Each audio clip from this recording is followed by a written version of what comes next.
just, I normally just feel like some things get personal. Wow.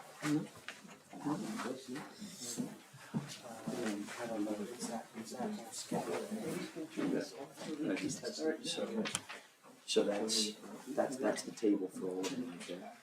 There's that many over 490. All of them are 490. Yeah. We have to have on. We're live right now. There gotta be, that has to be 60. Yeah. 70. Trying to figure out how many lines you got. That's super budget, you have to advertise and everything else. That's my thing is, And I went right along. it's just like, And yeah, but I get you have those other restraints that makes it difficult. it's not even clear. Yeah.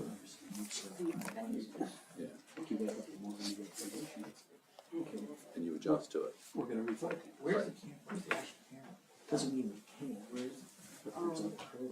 Yeah. No, we gotta do something. We gotta do that. Yeah, I kept doing that. So that's why I, if you want to,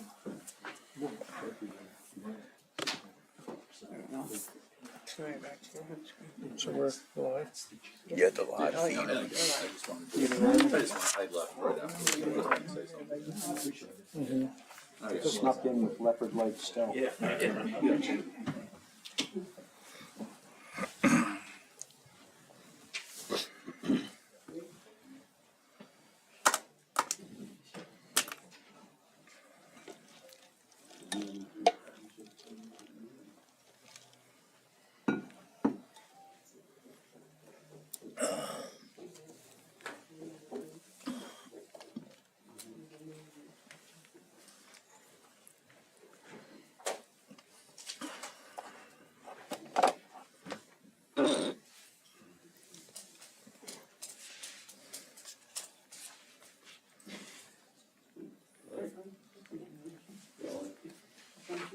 Supposed to be all the attorneys supposed to be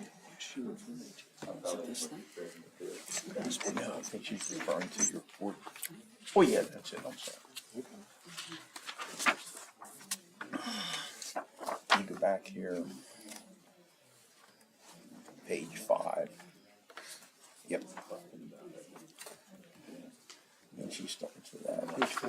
This is the ordinance. I don't have it. I'm looking at my email. Yeah, this is public record. I don't have it. I don't know what the mark's at. Can't find the email.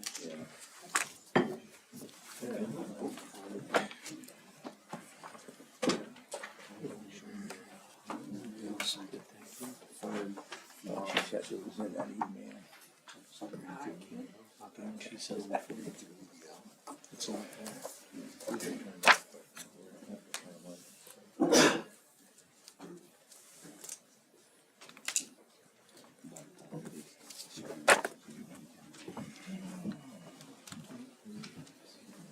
Is it from December 16?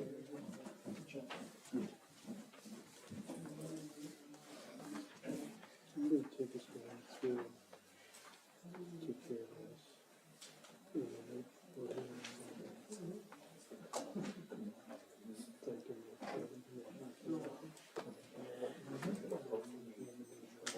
So, it's not.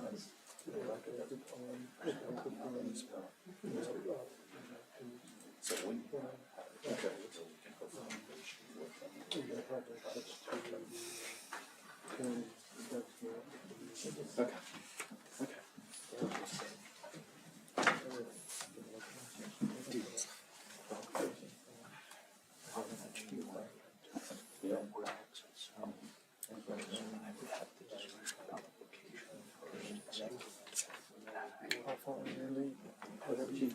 Okay. We can go as deep as you want.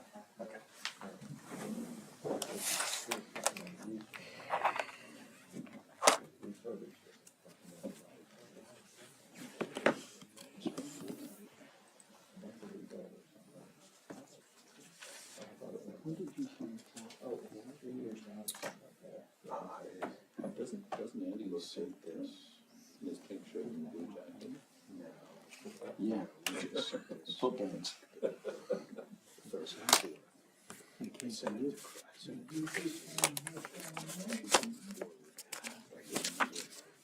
that's what I'm looking for. You got notes? So let me know where notes are.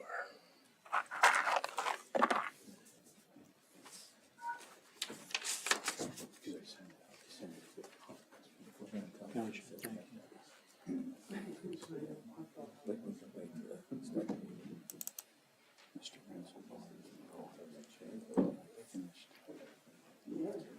Oh, yeah, you gotta see that thing. 70-inch, 490 tons, 26 hands. That's just, I can't back my mind down that. Either steel or thanks, Jerry. I appreciate it.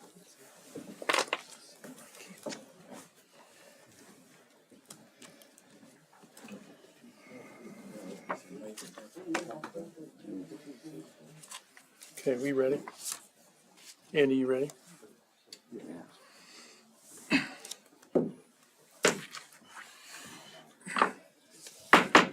I'll call the meeting to order. Would you please join me in the pledge to our flag? I pledge allegiance to the flag of the United States of America and to the republic for which it stands, one nation, under God, indivisible, with liberty and justice for all.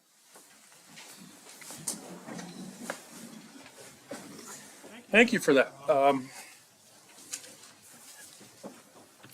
I want to remind everyone up at the dais to make sure you please speak into the microphones so that the people at home that are viewing on the streaming can hear us. A lot of times it's difficult to hear when you're watching from home. So I would like to make a motion that we amend the agenda for tonight and add 2.2 Northeastern Senior Center donation request. This was on our internet version of the agenda, but it did not make the copied version. Instead of making all new copies, we decided to amend the agenda. So that's my motion. Is there a second? I'll second that. Discussion. All in favor signify by saying aye. Aye. Aye. Motion carries.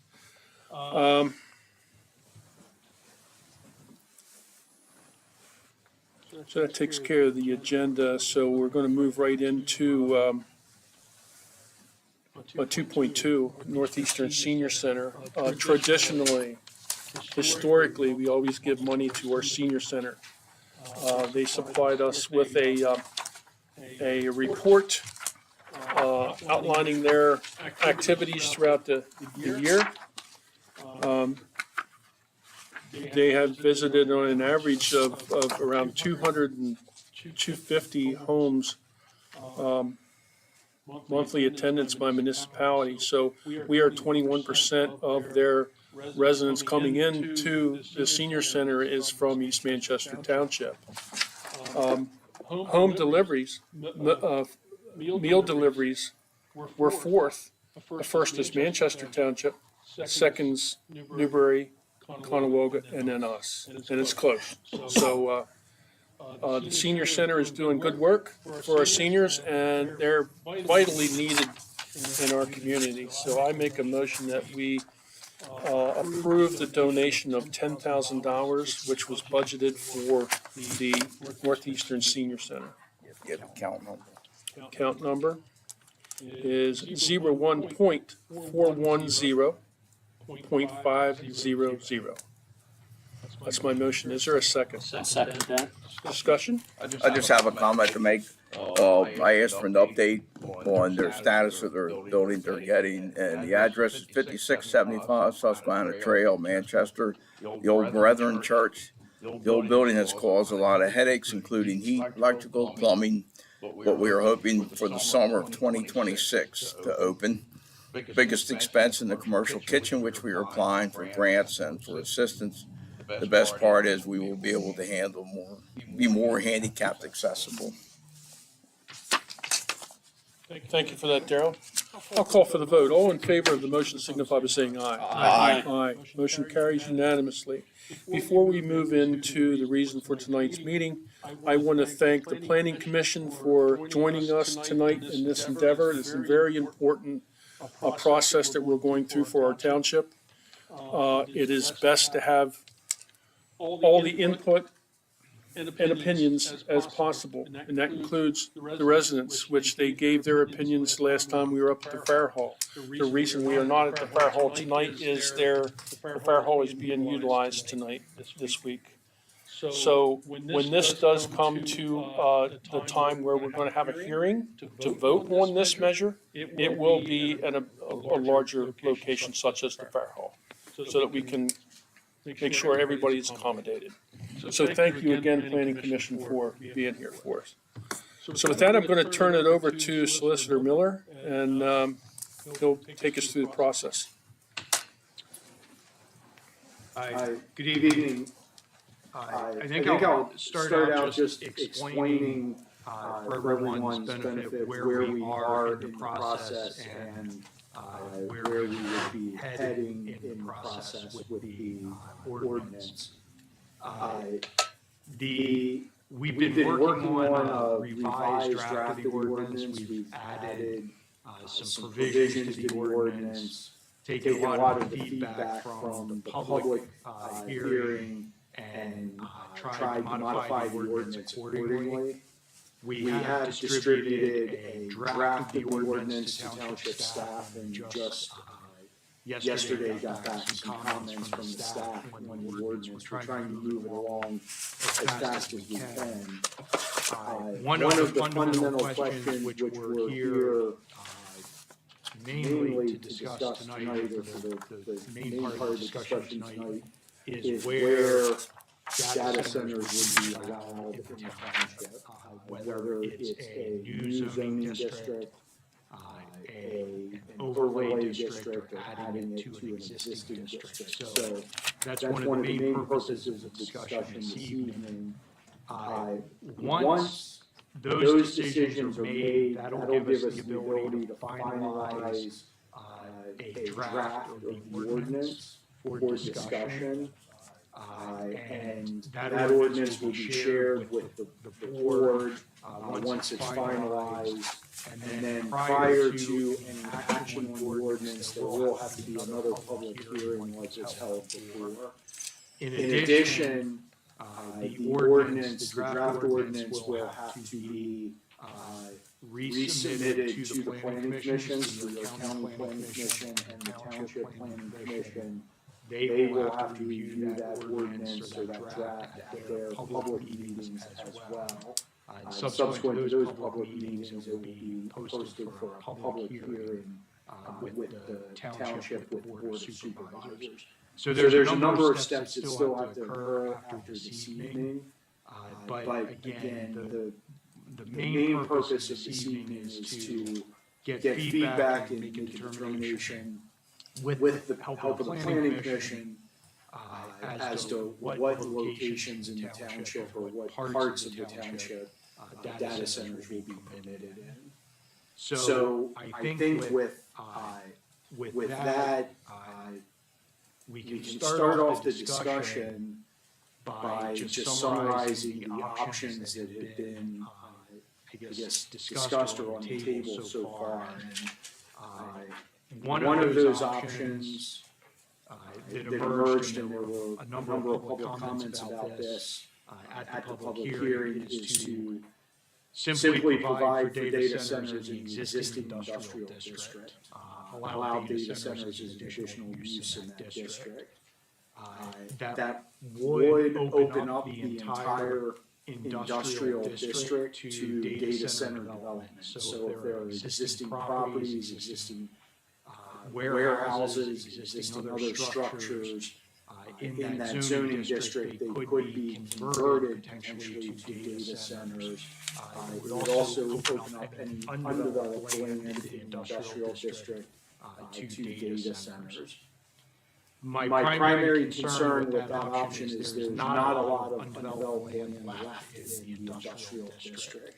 So I think the board has to take that into consideration and be ready if a proposal comes in or potentially be ready to rezone other land that is undeveloped to industrial in order so that there would be a place for the use in the township.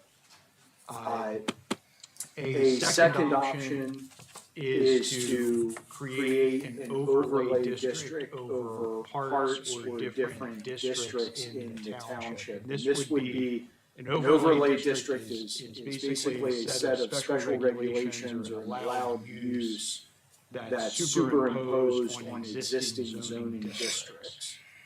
So this could sit over industrial, current industrial zone land, as well as current agricultural zone land or commercial zone land, and it could straddle multiple zoning districts if so desired.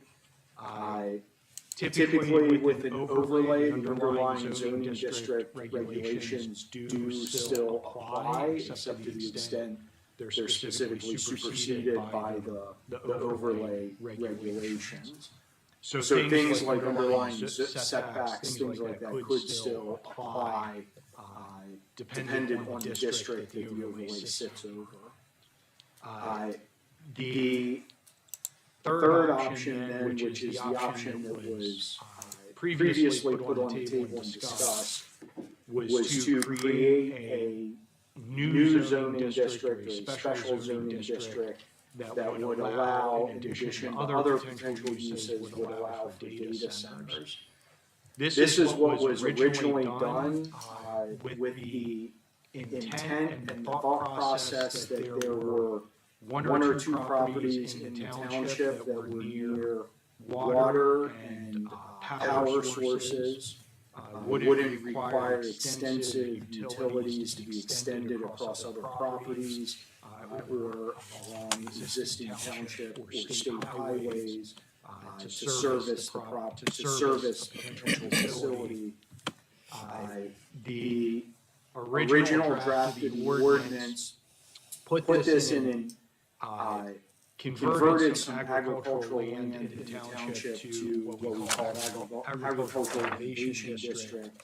The land that was proposed, or the area that was proposed, was in a corner of the township. So I think the board, the planning commission saw that in some ways as being tucked away from a lot of the residential uses in the township and other uses in the township, provided adequate acreage for a potential use so that the ordinance can survive a challenge, and then simply provided or added data centers as a use in that district. All of the underlying uses that were already allowed in the district remained, and data centers were added.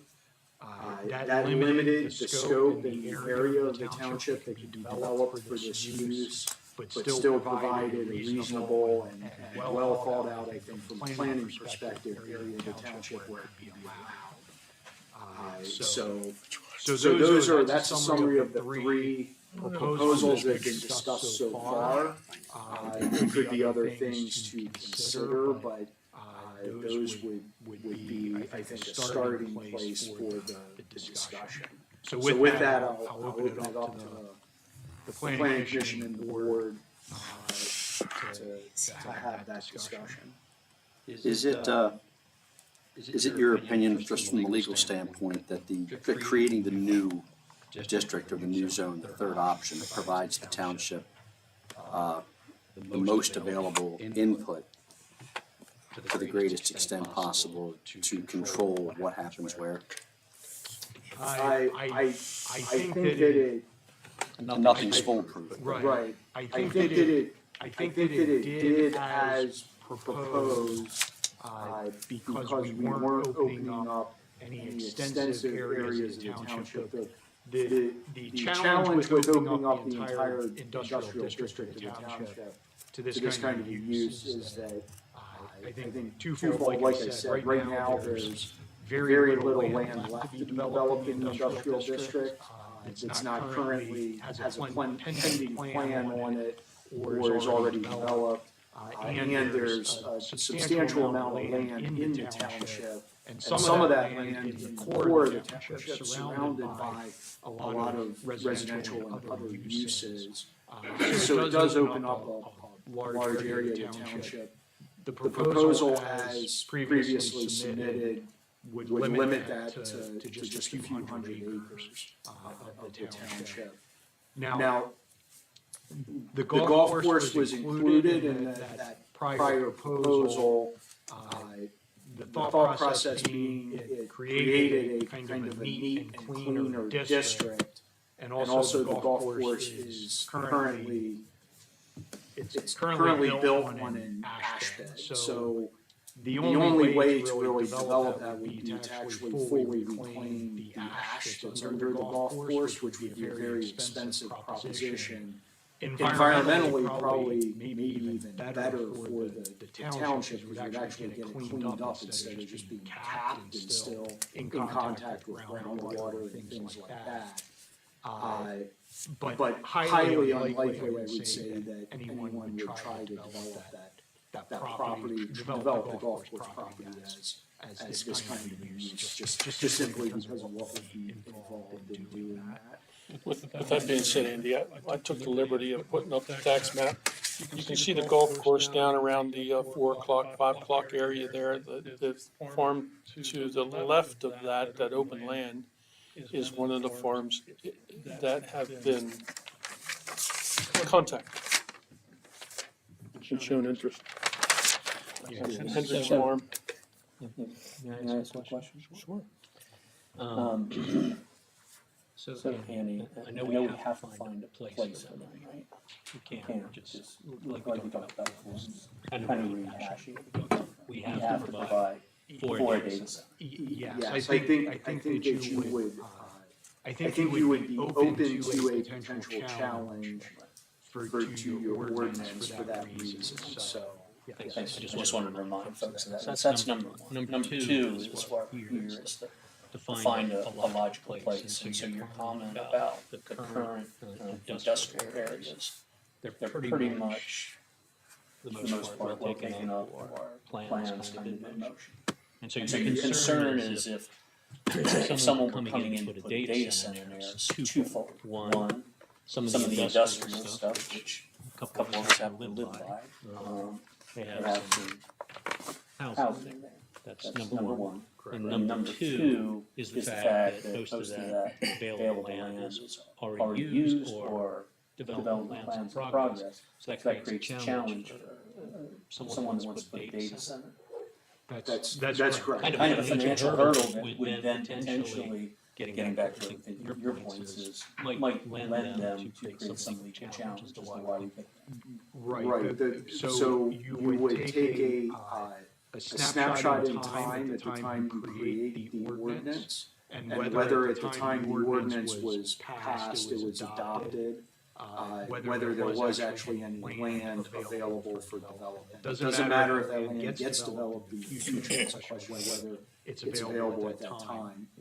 What is hard for me to opine on, because there's not a lot of clear case law on this in Pennsylvania, but at the present time, the large or the tracts that would be appropriate for this or size that handle this have pending plans on them, so an argument can be made that they're not available for development. Right, because take a picture today, to your point, there's a lot of stuff in motion. Right. So that to me takes option number one, industrial areas off the table. Because there's a risk that we could potentially put ourselves in a bad position. Yes, now one option with the industrial, Dave, if you could go back to that prior tax map.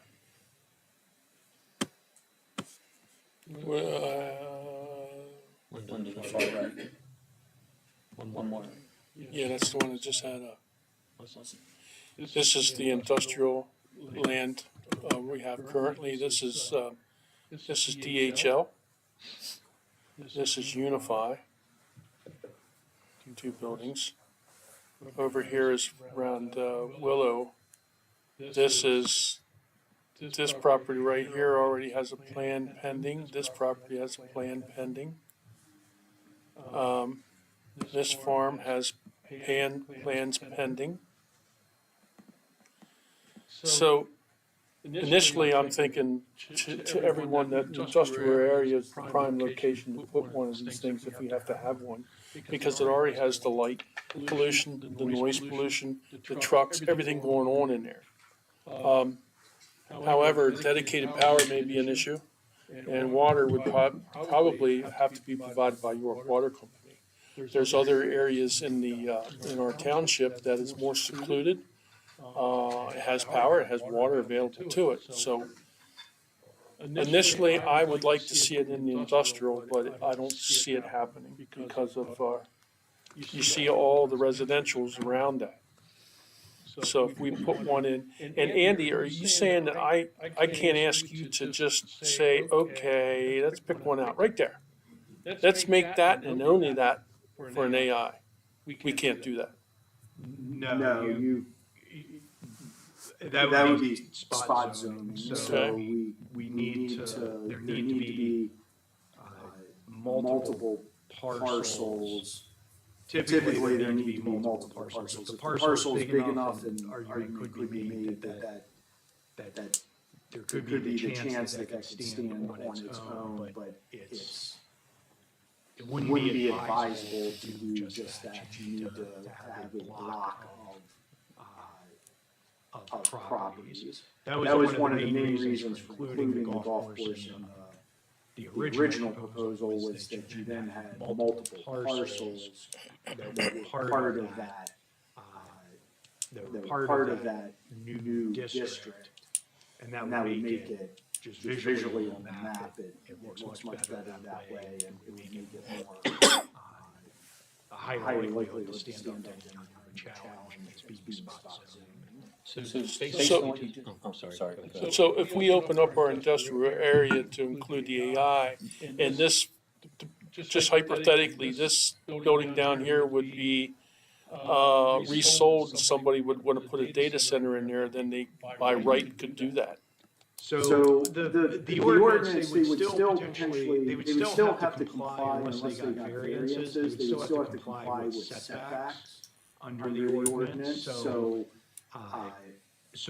that parcel, a parcel like that, probably not, because the setbacks are gonna be more than what that would, they would be able to get, unless they got variances from the zoning hearing board. Some of the larger industrial parcels can potentially, or may potentially be able to meet those setbacks, but that's, that's probably somewhat limited, which of those parcels it would be.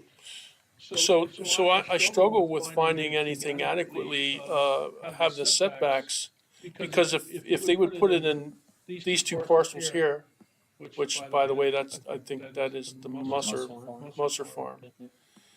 We wouldn't necessarily want that there because of all these neighbors here.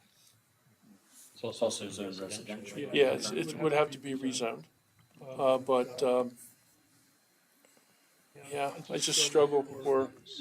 So again, this is kind of going down through options and finding out which one provides us with the best chance to avoid someone coming in and contesting what we select. That's really what we're trying to do. Yes, that's correct. Excellent. So one other question that comes up for me, and I think maybe along your lines, it's a question that was, it's access to that property. Because correct me if I'm wrong, part of putting the golf courses was one, to have more than just one parcel, so avoid potential for spot zoning, right? Yes. And was two also access that you needed to be able for some developer to have access without getting rights to cross other people's property? Does that not matter? Well, I mean, for the district itself, that is probably helpful that there's at least road frontage. If you go back to the assessment map of the parcels that you're talking about, if you take the golf course out, there's no road frontage, there could be access to other properties or across railroad tracks. But that's, that's a different and more challenging type of access. So again, the developer coming in, and one challenge is it gives them some additional ammunition to potentially put ourselves in. Right, potentially. Andy, First of all, I'm going to say I spent quite a bit of time reading stuff, and I want to compliment you and Kristen on that 20-page question and answer document. It really kind of opened my eyes on a lot of things. My first question is, when we go back to the industrial zoning idea, I get what you're saying about there has to be undeveloped properties that are available, or that would open the township to people saying they want to go someplace else that's not in the industrial zone. What happens in the event that you have a township or a municipality that has no open ground? I know that's not our situation, but what happens if you had a situation like that? And then my second question for you is it possible to put an overlay on the industrial area so that you are limited somewhat to certain parcels? So the answer to your first question is, if a new use develops and everything, and this isn't that uncommon in some boroughs, but if a new use develops and it's been built out, the municipality can't be at fault for the development that's already occurred. So again, it's a snapshot in time when the use comes to fruition, I guess, or there's a request for the use or the ordinance is passed. So if the municipality's been developed out, the municipality doesn't have to demolish properties to make room for the use. They wouldn't be held accountable for that. It's if there is available places for it that could be compatible, and the township takes, what's particularly looked at is the township, or has the municipality actually done things or taken action to specifically exclude it? I mean, can the things that were being done, were they done in a way to, without even coming right out and saying it, were they done in a way that made it very difficult or nearly impossible to develop that use? So, with respect to that, the township can't be faulted for the industrial being built out, but there's a lot of the rest of the township that hasn't been built out. So the townships, in this township's case, there is other land there. As for your second question, yes, an overlay industrial can be an overlay, or there can be an overlay over the industrial district itself. So you can, in that way, limit it to some areas of the industrial. So one of the concepts that was even discussed was creating additional industrial land around or near the industrial land that's already exists at Bloom Island, and then doing an overlay for that limited portion of industrial land. That could be a possibility as well. So as long as that there was available land in that overlay, you could defend that as the area, not have to open up the rest of the township. Yes, I think that's correct. Adding on to what you just said, right? You take that land, you said right around Cromer Island, and then you do an industrial, now you've opened that up to what? Industrial use itself, not just the overlay. Yes, that's some potential listed. Yes, that is true. And you do have to take into account the other industrial uses that are allowed when you do that, because you wouldn't be limiting those with the overlay. You would just be adding a use on top of the existing uses. So on the map that's up, everything to the east of the railroad tracks is already zoned industrial, so you have all of Bruner Island is currently industrial parcels around it. So you have an industrial area there that the open farm of the two parcels between the creek and the golf course, if those were rezoned industrial, it wouldn't be spot zoning because they would be connected to other industrial zone property. So those two parcels, the one that the mouse is on right now, the farm, and then that parcel just to the right of it, those are agriculture currently. Yes, that's right. So if you zone those industrial, then someone could build whatever is allowed industrial, such as the warehouses we have. Yes, they could. They would have to figure out access to that parcel, which is one of the challenges with Getting with just rezoning these two parcels is there's that district and the portion of the district we've now created are somewhat landlocked parcels. They have access to other parcels, but it's fairly limited access.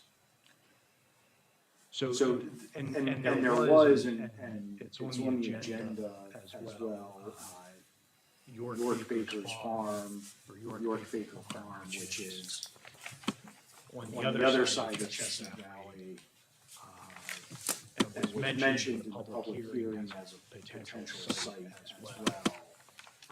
That parcel also borders industrial land, the southern tip of Bruner Island, and has also been, I believe they have representation here, council here. They've inquired about the possibility of including them in the district that's that allows for data centers. And again, this is land as well that's close to the river. It's got other water resources on the property already, and it is still close to Bruner Island and all the power supplies from Bruner Island. It's currently zoned agriculture. Some of the land is farmed. So this would be an area that would be another option to consider. Just so we know what we're looking at here, this is the Banker Farm here. This is Wolf property here, Chuck's property. So this property down through here, and I believe down through this parcel here, including the quarry. If I may, John Nadiak, I'm here on behalf of Hold on, I need you to grab a microphone so that people can hear you. John Madiak, I'm here on behalf of York Baker's Farm. The property is, as you described, the agricultural portion is shown there. There is another area of medium density residential. You can see the Z bar at the bottom of the lane that goes back at the bottom of the picture. If you pull that back out, if it's possible, It's not. there's another medium density residential area on that side of the lane that also fronts on Gravel Hill Road. Okay. If you're looking at the entire property, and that the property with the old quarry, the ag land, and the medium density residential is over 300 acres. It's 310. So that's predominantly right in through here. The farm includes two quarries, correct? Correct. The larger one is about 10 acres of surface area, and at its depth is 90 to 100 feet deep. So we see that as a pretty good source of coolant water for a closed system where they can pull it out and put it back. In addition, the property is crossed by, as Solicitor Miller mentioned, it's crossed by actually two high voltage power lines. I think there's a 500 kilowatt I'm sorry, I may be using the wrong terms, 500 kilovolt and 230 kilovolt line that cross the property, in addition to a 24-inch gas main, which will provide a good alternate source of power in case of the electrical failure. So I'm sorry, I couldn't find the layer that shows the utilities. I ran out of time looking for it.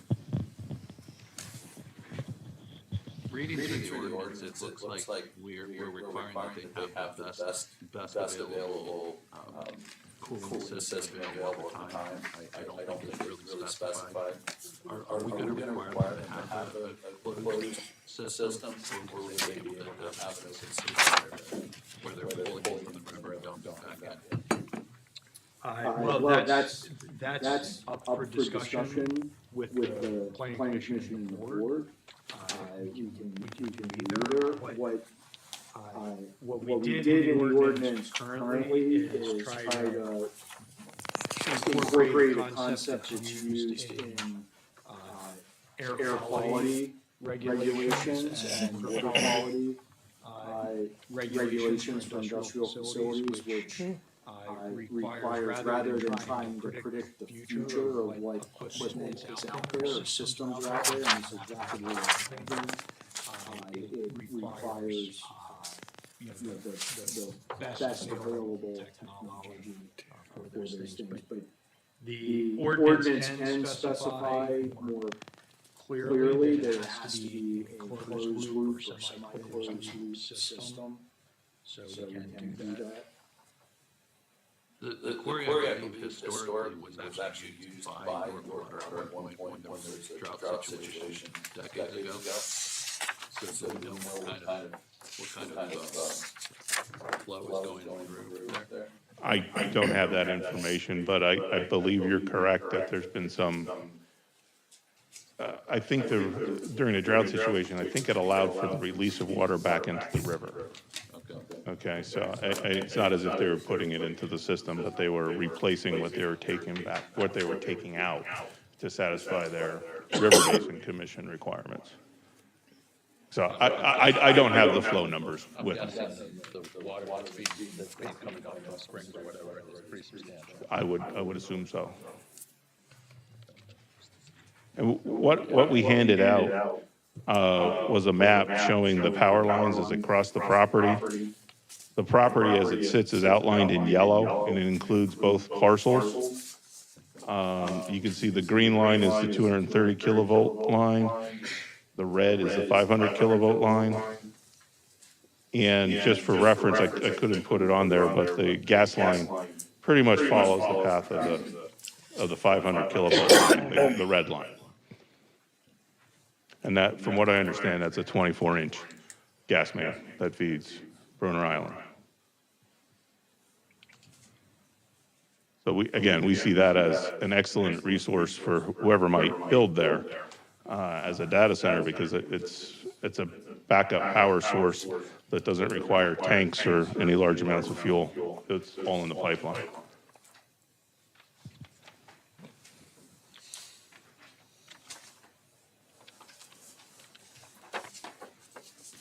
And just one more thing. I mean, I don't know if anybody's driven by this property or familiar with it. It sets down in a valley. It's isolated. There's few, if any, residences that neighbor the property.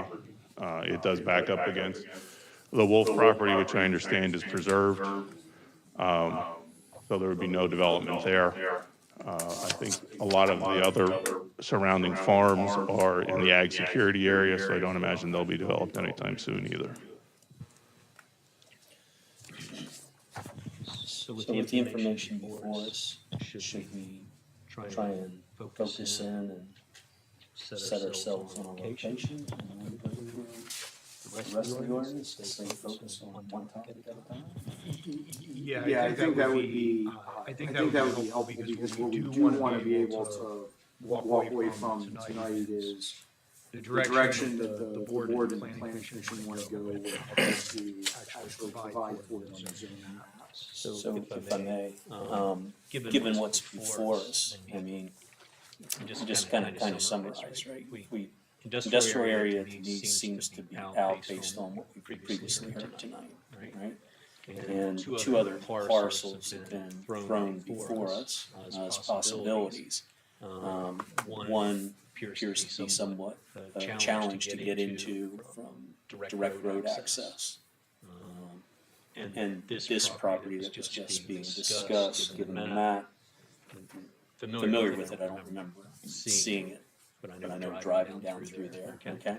Never ran my dirt bike through there, so. Seems like it meets certain requirements with the power that's being delivered. It's got road frontage, based on what the gentleman said. Sits down in a bit of a valley, so things might be hidden depending on where it's developed.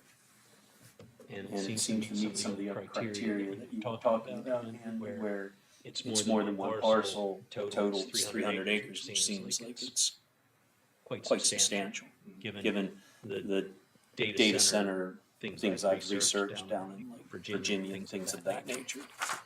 Seems like a pretty decent location. Again, we have to provide for it. So That's what I'm hearing right now. Are we trying to come up with one property? Or are we I'm trying trying to select an We're area. gonna end up, this is gonna be our token property. Well, based on what I'm hearing right now, and based on what we have to do, Michael, I'm thinking that this probably is our, maybe our best selection. Oh, I agree. In order to meet the criteria that Andy's laid before us, and if someone were to come in and challenge us, we'd probably be in a pretty decent position. Yeah, nothing's guaranteed, Right. but it is about trying to reduce our risk of being challenged, right? Yes. However, do you have anything else to add to your presentation?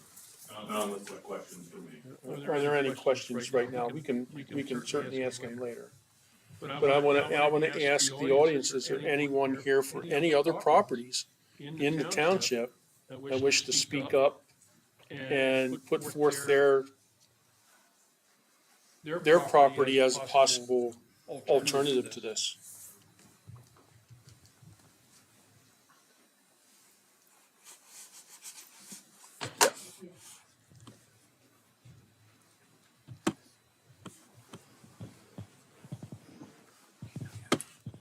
Now, I might be more than a minute. Ashley Owens. And in no way do I want to be in competition. I just want to be in consideration. So as many of you up there might know me, I'm Ashley Owens. I grew up in the area. And many of you who are my age and above know my family on the Hendrick farm. I am the current heir of the Hendrick farm. My great-grandfather obtained ownership of the farm between 1936 and 1937. My grandfathers farmed the land and operated a small dairy until the 1970s, when my family sold the dairy cows in 1972. The Gross family has since farmed the land from the 1972 to the early 2000s, and now Rexroth farms it for the moment, not many more years. In my lifetime, my family has endured many trials connected to this land. About 12 years before I was born, my mother was 9 years old, and her brother Douglas had just turned 10. My mother, who was 9, witnessed her brother drowned in the quarry on PP&L land that bordered our farm, despite repeated warnings from the township and other sources that the quarry should be filled in. That tragedy has never left our family.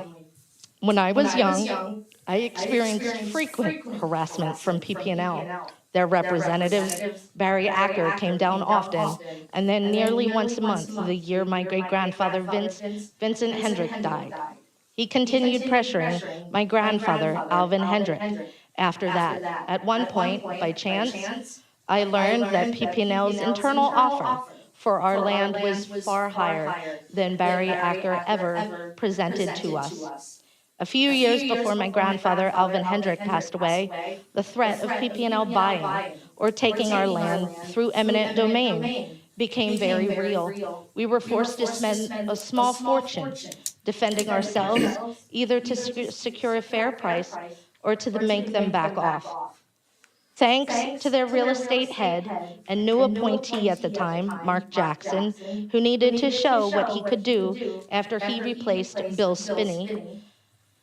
Years later, we learned through our family liaison that was appointed to us from PP&L during the transition to Talon, Mr. Larry LeBuzz, that much of this pressure was about water rights. I know this is more than y'all wanted, but I need to get it out. This was about water rights for the golf course and the contamination to our drinking water that was caused by the untreated human sludge that was put on by the gross farmers on the Snyder Farm, which is now the golf course, or otherwise known as the ash dump, permitted by PP&L. The human sludge was unearthed and stirred around. The stress and fear PP&L and Talon caused our family were relentless. This is also why my current neighbors at the end of the lane are no longer permitted to use well water and must use city water instead. It takes a lot of water to keep a golf course alive in general, especially when grass has little soil to grow. Shortly after my mother passed away of ovarian cancer, which was mucinogenic carcinoma, is a rare cancer arising from mucus-producing cells around various organs. We learned later that her specific cancer is linked to coal ash exposure. In Pennsylvania, this type of cancer is primarily found in coal regions. Medical professionals have warned me that both me and my daughter are now at significant risk due to the long-term exposure from the ash dump, what our neighbors politely call the golf course. I understand and agree with many of you who oppose a data center. My family felt the same way about the ash dump. We were promised white pine buffers, ponds, and swans, none of which ever came to fruition. Let me also mention that PP&L, Talon, and the multiple different construction companies that would switch every 2 to 3 years when the construction companies and the developers would learn a little too much more than they should, Talon and PP&L would bring in new companies. There was a promise at township meetings since they would be using our lane, and the hills with water and snow would cause major runoff, that they were going to maintain the lane, maintain the driveway, and help me. Never was there any help, effort, or contribution. Let's please also mention the police station, how without a fuss, our family allowed the driveway of the police station on our driveway when they could have extremely easily built their own. Can we please mention then, at the time of building the entrance to the lane of the police station, the blacktop entrance was to be the full 26-foot right-of-way. Conveniently, it's 23-foot or just under. I watched the golf course being built. When unsafe or improper activity occurred, security would patrol our lane with yellow flashing lights and spotlights that would be shown through my home, which is the opposite direction they should have been looking. For over 12 years, we were awakened every morning at 4:30, I promise, I'm getting to a point. At 4:30 a.m. by tractor and trailers backing up, the lovely loud beeping sounds of construction vehicles in reverse and slamming tailgates of the dumping of the ash for the sake of the ash dump and PP&L Power Company customers. Environmentally, the damage has been undeniable. As a child, I saw rabbits, ringneck pheasants, turtles, toads, and earthworms everywhere. But by middle school, pheasants and turtles were gone. Rabbits disappeared in my late 20s and early 30s. Earthworms vanished the year the golf course began. Over the first 12 years of my daughter's life, who is now 16, toads nearly disappeared entirely. There were barely any fireflies, and I only saw 2 butterflies this year. Our house shakes daily from the power plant, which we were here much before the power plant was. The noise prevents my dogs, chickens, ducks, and cockatoo from sleeping. The lights are so bright that we can barely see the stars anymore. When the wind shifts, I taste the fertilizer and insecticide sprayed on the ash dump to keep the grass alive where nothing naturally grows in ash. We've experienced multiple ash runoff events. So severe it covered our spring house where my grandparents get their drinking water. When the EPA came, they spent 3 hours warning the golf course before ever speaking to us or examining the evidence. Today, I live on this land with my 82-year-old grandmother, who shares ownership with me, my 95-year-old in 1 week, great aunt who lives next door in her father's former home, and she can no longer walk. My grandfather Alvin passed away 11 years ago, 4 months before my mother. My own mobility is becoming increasingly limited, and I will soon be unable to care for the land or the home on the land alone. Our land is completely landlocked by the Conewago Creek, PP&L, and town, as you can see, property which includes the ash dump. The energy companies have had their eye on our land since the early 1970s, and I have no doubt they are waiting to take it. When that happens, I will lose my health insurance and will not be able to afford coverage or replace the custom multi-height custom home my mother and I built for me and my average statured mother at 5'10" and a half. When I was 21 and 22, we built by hand. Both my mother and I built as a side note, I would love the opportunity to finally be able to be married and make a few adjustments to my living environment to help my physical therapy to extend the very limited time and quality of life I have left, which is severely limited. Many of my neighbors can move away at any time. I cannot. The land at the end of the lane is my entire past, and it's my entire future. Agricultural innovation includes far more than just data centers. Even if there is no sale, this rezoning would allow me to do more as the current owner of the property because my property is landlocked. I can't sell it for warehouses, as all of you gentlemen see. I can't sell it for a housing development as Chestnut Valley, as all you gentlemen can see. I'm landlocked. Ashley, a few questions, Yeah. if I may. Oh, Has- come on, I'm getting to the good part. Has anyone approached you with an offer to purchase your land for a data center? Yes. And if you don't mind, you don't have to answer this if you don't want to. Where in the negotiation process are you? Nowhere. Nowhere. Nowhere until possibly the rezoning. And then that is a possibility of a data center. And I am, because I've dealt with this farm and I have done my research since I think our first issue with this farm, I was about 12 or 13 when I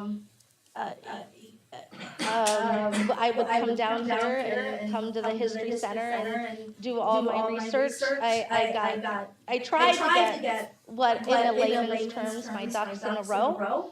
I made sure that in all of my writings to any possible proposal, that and also because, let's face it, none of us want our lives to be disturbed, whether it's Chestnut Valley and Board Road, whether it's us as individuals, especially my 95-year-old aunt. So I made it extremely clear to my attorney and to everyone I've spoken with that if there is to be an access, if there is to be a data center, the only possibility would be, and in terms of the right-of-way of my lane anyway, it makes sense to come in at the bottom there at Wago Road. But they would need to go through negotiation because if you see the triangle land, that's not mine. The wildlife ponds, half of the wildlife ponds are mine,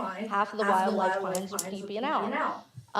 So that acreage, whatever that is, before Wago Road, whoever the data center would be, would need to do a spit and a handshake with PP&L to make access from Wago Road.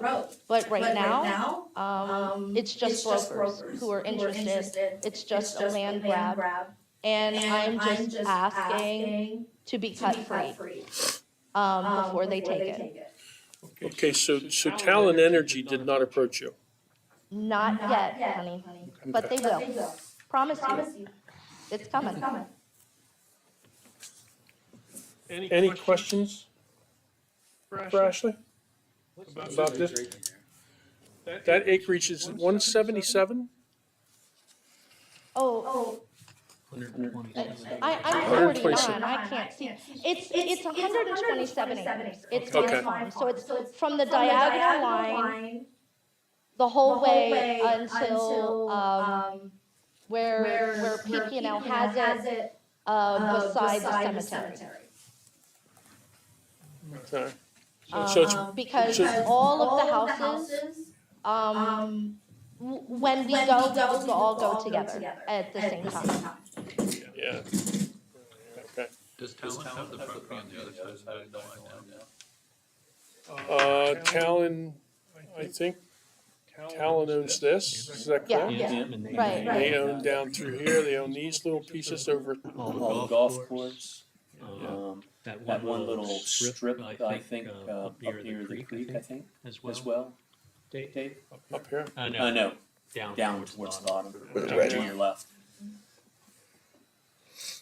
So if that's the case, All down here. and Talon was involved in it, why could, not really familiar with the terrain there exactly, but I know it's pretty steep. It's challenging. What Talon, would you need that triangle, or could they do something with the ground? Talon? You couldn't access my properties. The only access to my properties is the right-of-way that comes in from the police station. I understand that, but I'm saying, you were talking about the triangle down there in the corner. If Talon was involved. At Waldo Road, right, that the little piece that goes from the wildlife ponds, which could be the exit to Waldo Road, where the road is when you see the big old sign that used to be back to the wildlife ponds. That could be the exit. The entrance or the exit, not to disturb us at the moment, and not to disturb the current neighbors. And while we're viewing this from the air, that's the creek coming down through that separates it. So the closest neighbors would be here, which are, Right. they're not in our township, that's Conewago, I believe. Down through here, where the development would be on across the road here. Chestnut Chestnut. is up, but yes. Yeah, it's way up, I can't get the cursor on the wall. But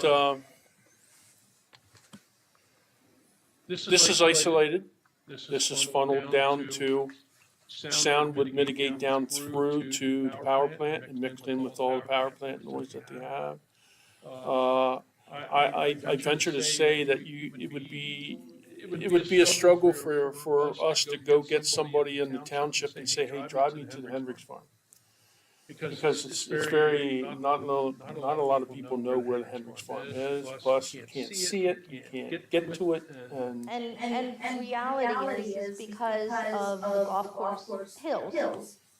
The main exposure, other than, hole 5, which over kind of through the trees, you can see our hills right there, exactly. Hole 17 is in front of my home, and hole 2 is in front of my aunt's home, which would be the first one, next to the cemetery. So you would only really see, and at the ending of my streets, even if I was to do something with my property with AI, without a data center conversation, the only visual that anyone would see what I'm doing is if you were golfing on hole 17 or hole 2. Because where the main houses are, the 3 are on a hill, and then what I've been approached for the data center is, to be honest, the lower 60. And that's down a hill, that's the closest to the Conewago Creek, that's the closest access to PP&L. So you're talking down in here? And right, exactly, and it's still downhill from me, and it's over a rolling hill. So the visual, unless there are massive white floodlights, Chestnut Valley, I feel bad for the people over in Wago across the creek, but I've lived with, that noise my entire life, from their dirt bikes and music and everything else, that nobody can see anymore of what's happening. And I think the sound, because at our last meeting, I heard many people talk and rumor about the humming and the sound. I'm sorry, I can't sleep at night from PP&L. The sound is unbelievable. I can't imagine a data center would be worse in today's day and age. So taking the information that we heard, looking at this property specifically, the challenge really is access, is it not? Yeah. And so, question before us is that it borders some town land, which Andy, you said was already industrial, right? That's correct. So my concern is, does that to make it contiguous into that farm property, does it have to be industrial? Can the overlay cover into two different zoning pieces? Or does that then create another risk? Because again, I'm thinking risk aversion here. It can overlap into two different zoning districts. The only challenge becomes underlying requirements, dimensional requirements, to the extent they're not addressed. Apples and oranges, right, between industrial. Not necessarily apples and oranges, but they could be different. So setbacks could be different. And that's okay. You can have that. They just have to comply with those setbacks as according to those. Okay.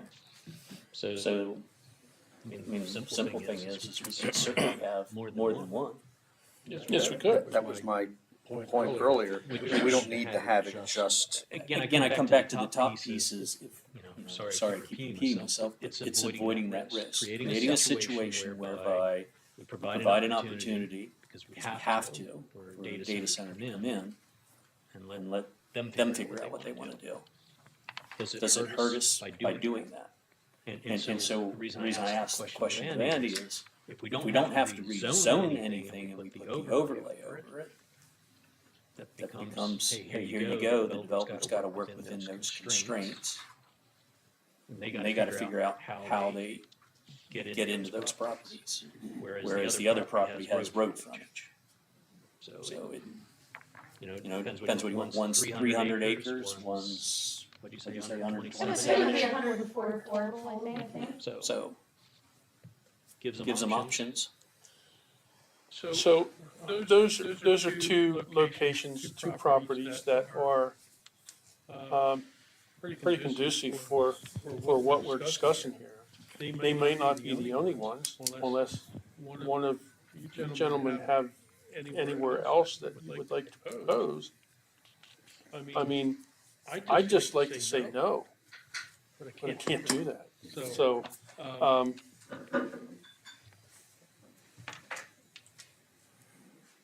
I would still like to, that ship sailed. You can't do it in our industrial area. It's just no room. It's not enough room.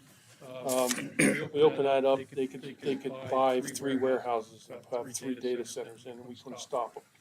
So, where's that leave us, Andy? That mean one could be an overlay this, and other property is mentioned, Is it Baker? York Baker. Baker Farm. Could that just be a rezone? I mean, do you do both? Neither? I would suggest that if you're going to go that route, that you look for an area, you know, perhaps all of Bruner Island would be part of the overlay, would connect those.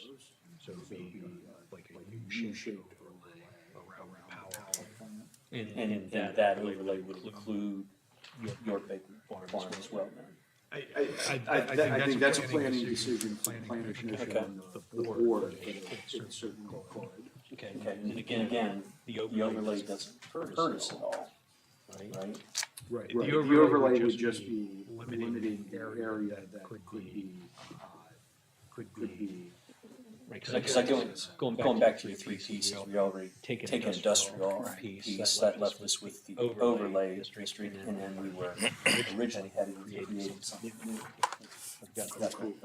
well, the overlay district would effectively, you would be creating a new overlay district. Instead of creating a standalone zoning district where you provide for everything in that district, like was done in the original draft, you'd be providing for an overlay that's just focused on data centers, and then whatever is allowed in the underlying district would continue. So agriculture currently for York Baker Farm, your farm, and then Bruner Island, which is essentially industrial. So that overlay could be across that, like I said, multiple zones. Keeping both options in play. Doesn't really hurt us. It creates certainly a large swath of land. And it's close to power, certainly close to water, so they can have options to do something themselves. Just a thing for us to remember, if we would choose these two locations, when it comes to when we do the planning process of doing the plan, you can't treat both properties the same. Like this property here, I would think would require more noise mitigation because of the surrounding homes here, and maybe not. Now, if you take the Hendricks farm, maybe less sound mitigation. So we can't say the same building's gonna go in both spots. But wouldn't our noise ordinance address that? Yes, it would. And during our process of approving a plan, that's where we come in and say, no, we need more sound mitigation there, and, you know, because, It's still not going to be cookie cutter. no, it's not gonna be cookie cutter. So each area presents its own set of, challenges, put it that way. But the underlying both of these properties are currently agricultural, with the exception of the Bruner Island piece. Well, you have light or medium Little piece is what medium residential, sorry, York Baker Farm, my apologies. Medium density. But those provisions don't change. Right. It's just the overlay then allows for data center, our noise ordinance, lighting, things of that nature all come into play, which is part of, I'll probably say it on salary. Well, no, those are all part of the zoning still. We do have in the draft of the ordinance, we do have standards for noise, vibration, EMF. We have all of that, even supplementing what's in the performance standards of the zoning ordinance. Fire safety. We cover a lot of those performance standards specifically for this use. The most important thing about doing the kind of overlay that you're talking about is it doesn't open up those agricultural parcels for other industrial uses. If you would, like I said, if you would rezone them industrial, someone could build a warehouse on either any of those parcels. By doing an overlay, you allow data centers, but you don't open them up for the other allowed uses in industrial. That's my preference, frankly. And what are the steps involved in an overlay? It's a rezoning. There would still be a rezoning. We would create, similar to what we were doing with the AI district, we would create new, instead of just calling it a district, you call it an overlay district, but we create an overlay district, and we'd have to amend the zoning map so there'd still be a separate. If you remember when this went through the first time, there was a text amendment to the ordinance that created the regulations for data centers, and then there's a separate zoning ordinance that actually changed the zoning of certain land. You'd have to do the same thing here, it's just one would be, you'd just be doing it as an overlay. It's simpler in some ways because you are just slapping down an additional use on those zoning districts. You don't have to worry as much about the underlying uses. What benefit do we have in rezoning Hendricks or an overlay district if we cannot access it? Or what trouble could we get into? Well, I mean, if you did the overlay like it was proposed, Talon could grant access to that parcel. They would have to be a railroad crossing there. I would imagine that could be feasible, and presumptively, anything that would be developed there, there'd be a high likelihood that it would be tied into some kind of Talon electrical infrastructure there. Not necessarily, there are other power sources, electric generation facilities upstream on the river, not too far away as well. So it could potentially come in from there, but yeah, whoever would develop that would have to find access somewhere. Again, that's on the developer. That's on the developer. I understand, but it's sort of like our industrial land. Right. You know, you can rezone it, but if it's not feasible to do it, you know, what are we getting ourselves into? Well, but I think by including kind of the U shape that we were talking about, at least maybe. The town has a vested interest in this. Right, I mean, they would have a vested interest because they could potentially supply power, like, hey, I'll give you the right of way and you're buying power from me, right? Doesn't hurt anything. And to me, again, coming back to kind of risk exposure. If more land we put in this overlay, this would potentially be well over 400 acres of land. You know, it's like, developer, do your thing, but you still gotta meet all the requirements.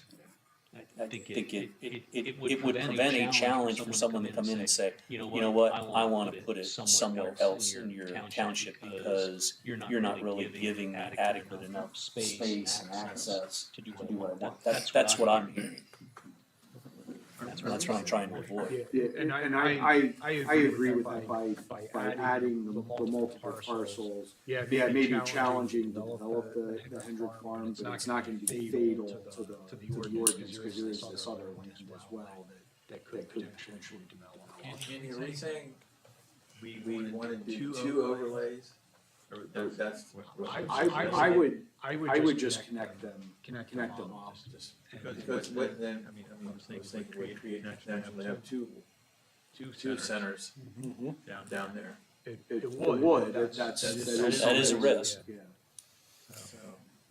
My Along preference, those lines, though, I mean, there's, you know, one of the biggest power plants in the Mid-Atlantic is sitting right there. It's not a pristine, undeveloped area. That would be significant potential tax revenue to the township to do that kind of. And it would still have to meet all the setbacks and other requirements in the regulations, which are extensive. And all the sites that we're talking about have opportunities to be on an independent water source and electrical grid, right? We're not gonna, Both of these do. yeah. Even the one down, on Gravel Hill, this one. Yeah, they would drop down off the High Line, put in a substation that directly feed there. And we would need assurances and reports and studies that it does not affect our grid. And it doesn't affect, it wouldn't be tapping off our residents. I'm saying 8-inch lines trying to service the water. Right. That's, okay, so everything would be, they have the opportunity. Sorry, were we able to do that with power though? I thought that was one of the things that changed, right? No, they did that back at DHL. Did it? They brought their own substation in and dropped the line I know on the high Unified line. did. I didn't know that was, okay. Remember that, Andy? So, Yeah. so they would be independent with the power. Yeah, now, what I don't think that you can do is because that, the distribution system is PPL's distribution system, they are a utility. Utilities are exempted from zones, so you couldn't, I don't think that you could require that they build or bring certain utility facilities in, simply because I don't think you, I think there's utilities, in fact, Med-Ed right now, I think is challenging the township on whether the township can even get road occupancy permits from them. On those very cases, they say utilities, regulation of utilities and what utilities do is preempted because they're governed by state law. So when the state decides that it's going to regulate a certain subject matter, local regulation is then preempted to the state. But we can require a dedicated power source to this. I think that requiring a dedicated power source would probably be stretching the bounds of what you can do because the only way to have a dedicated power source would be if it plugs directly into the power plant, into the talent facility. Anything else, even if you're requiring a dedicated substation, is still pulling off of the distribution grid that impacts everybody else. But putting these properties in this overlay zone certainly well positions talent to feed directly to them and avoid it. So I'm just kind of hearing what Andy's saying. Like we might be able to put it in, but they'd be able to override it legally is what I'm thinking. Yeah.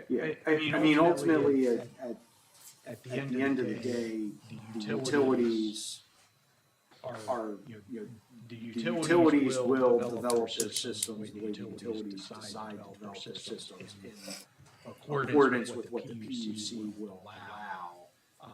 I don't think that's an area of regulation that the township can step in and say, we want to tell you how to provide power to certain users. The township has in the past, and I think that would be pushing the limits of what a municipality could do. I think it is preempted. Those decisions are preempted by the public utilities code. Do you know what they're doing? Do you have any information on what the public utilities may, just in other areas, it's kind of new to the whole state, everybody's dealing with it at once, but is the PUC leaning towards a certain, like Dave was mentioning, forcing data centers to pull off? Because it's going to be a bigger thing, but I would think would get state attention. Yeah, You haven't heard of anything? I'm not sure. Well, there's certainly been a lot of state attention, and there are efforts underway to effectively, what I was saying about utilities, effectively do the same thing for data centers in total. That the municipality couldn't regulate, or what it could provide for would be very limited. The regulation would either be at the PUC or some newly created state body that would determine the siting would be able to make all of those determinations. They're viewing data as in and of itself a utility. Yes. So I read in the New York Times recently that Feds put in $1 billion, would it be, to start up TMI, to help fund this. And then I'm also hearing from our EMA coordinator that they're having 27 mini reactors going in also over TMI to help fund the Googles of the world and all that stuff. So the thing that bothers me is if we allow one of these come in and it affects our rates in our area for our citizens around it because they're consuming so much power. Can I jump That in? concerns me. Yeah. I've actually been doing a lot of reading on that, and I will say, I was definitely in the camp of, let's create a poison pill and try to keep them out. But the more I read, one of the things that seems to be pretty evident to me is that when a data center comes in, and let's not mistake, a data center is going to come in somewhere. It's not going to increase the electric bills in East Manchester. It's going to increase the electric bills over the whole region. So in my mind, I'd rather be in a situation where we have the ability, whether it be through like a community benefit agreement or some kind of voluntary agreement with the data centers, that we have some control over them, rather than have it end up somewhere else where we have zero control. But we're still paying the rates. We're still paying the rates, but we're gonna pay the rates anyway. Right. So if we at least have some control over what's going on, some influence on them, I like that idea. Well, I think the other piece too, the data centers, I think, who mentioned it, but I know when we looked at something down in Virginia, you said there are some, interesting revenue generation for the township in and of itself when they come into our backyard. They were pretty substantial from what I recall, certainly in Loudoun County down in Virginia. It's just something to keep in the back of our mind as well. There are negative aspects though. And to that point, it is, I mean, if data centers come in, it is certainly going to increase the revenue base for the township. I think the conversation needs to shift over to what are we going to do to enhance the lives of the residents with those revenues. And I think the other important piece that I touched on, right, was there's different flavors of data centers. So the ones that are mostly in the news right now, the ones causing the most problems are what they call the hyperscale centers, which are for AI, the massive ones that consume all kinds of things. But we don't know what type of data center will come. Clearly, with access to power and near water, it could be a hyperscale center. What do you think, Darryl? Yeah, what do you think, Darryl? Well, first of all, I'm opposed to overlay districts. I think they've caused some issues with deciding what provisions we're gonna follow. I think we should just create a new zoning district, AI, or whatever you wanna call it, and then we have a clean slate that we can put on all the regulations or ordinances and that we wanna do. I just feel there's gonna be issues if we say we do an overlay and you have agriculture and medium density. Somebody could argue, well, you allow this in agriculture, whereas if we did create standalone zone, then we stipulate what it is and there's no room for negotiations. So the challenge with a standalone zone is probably going to end up being including the Hendricks property in that district that you create, because you're down the one, if you take the golf course out, you're down to basically one parcel, and now you're starting to look like spot zoning if you do that. You couldn't consider the other one? It's a separate area, a separate district. So in other words, you don't look at your entire zoning map as, like you couldn't do a parcel of industrial in the western part of the township and a parcel in the eastern side of the township, and then look at them together for spot zoning. Whenever we look at whether or not it's spot zoning, the first thing we look at is what is it contiguous to? Is it contiguous to any other parcels that are zoned the same way? That's one reason if you did the overlay and you overlaid it over Breathe Island, you connect all of that so it would all be contiguous. So that's one benefit of doing it that way. It certainly is a little bit more complicated. Now, I mean, the reverse of that is you could create a new zoning district and we could spend more time looking at the other uses in that zoning district and rezone Bruner Island to that as well, and create the same kind of U-shaped district that was a hybrid of agriculture industrial. When you start looking at that spot zoning, is there a requirement on the size of the lot? Because not gonna go there, I don't think. the other one. the grandparents' farm is the big property, but Ashley's property and Ann's property would also be included in that, so you actually have three parcels, not one. Yeah, I mean, if we have that, and I wasn't sure how many parcels that we would be left with. Certainly multiple parcels bolsters the argument that it's not spot zoning. I'll say the best known, there's cases of spot zoning where you affirmatively change the zoning of the parcel for the benefit of that parcel. And then there's cases of reverse spot zoning where you changed everything around it and you left one donut hole in the middle. The most famous case of reverse spot zoning was a golf course down around Valley Forge. And it was a substantial parcel in acreage, but they still found that would be spot zoning because it was just one single parcel left. Having the additional parcels is certainly helpful. I don't think there's any clear definitive answer on whether or not that would still be spot zoning or not. I think it would probably be pretty defensible. The biggest thing to look for as well, or an important factor, sometimes we lose sight of the other thing that the court would weigh is, are there good planning reasons why you did it this way?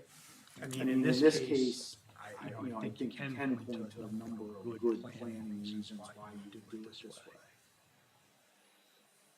You say this way, you're talking about the overlay? I'm talking about if you made it the AI or the Agricultural Innovation District and just had two, the Hendrick area and then the York Baker Farm area, have those two areas as AI district, kind of two independent AI districts, and not try to connect them all. Which gets back to Darrell. Which is what Darrell is saying would be his preference. So the risk to that is we could have two data centers in our township.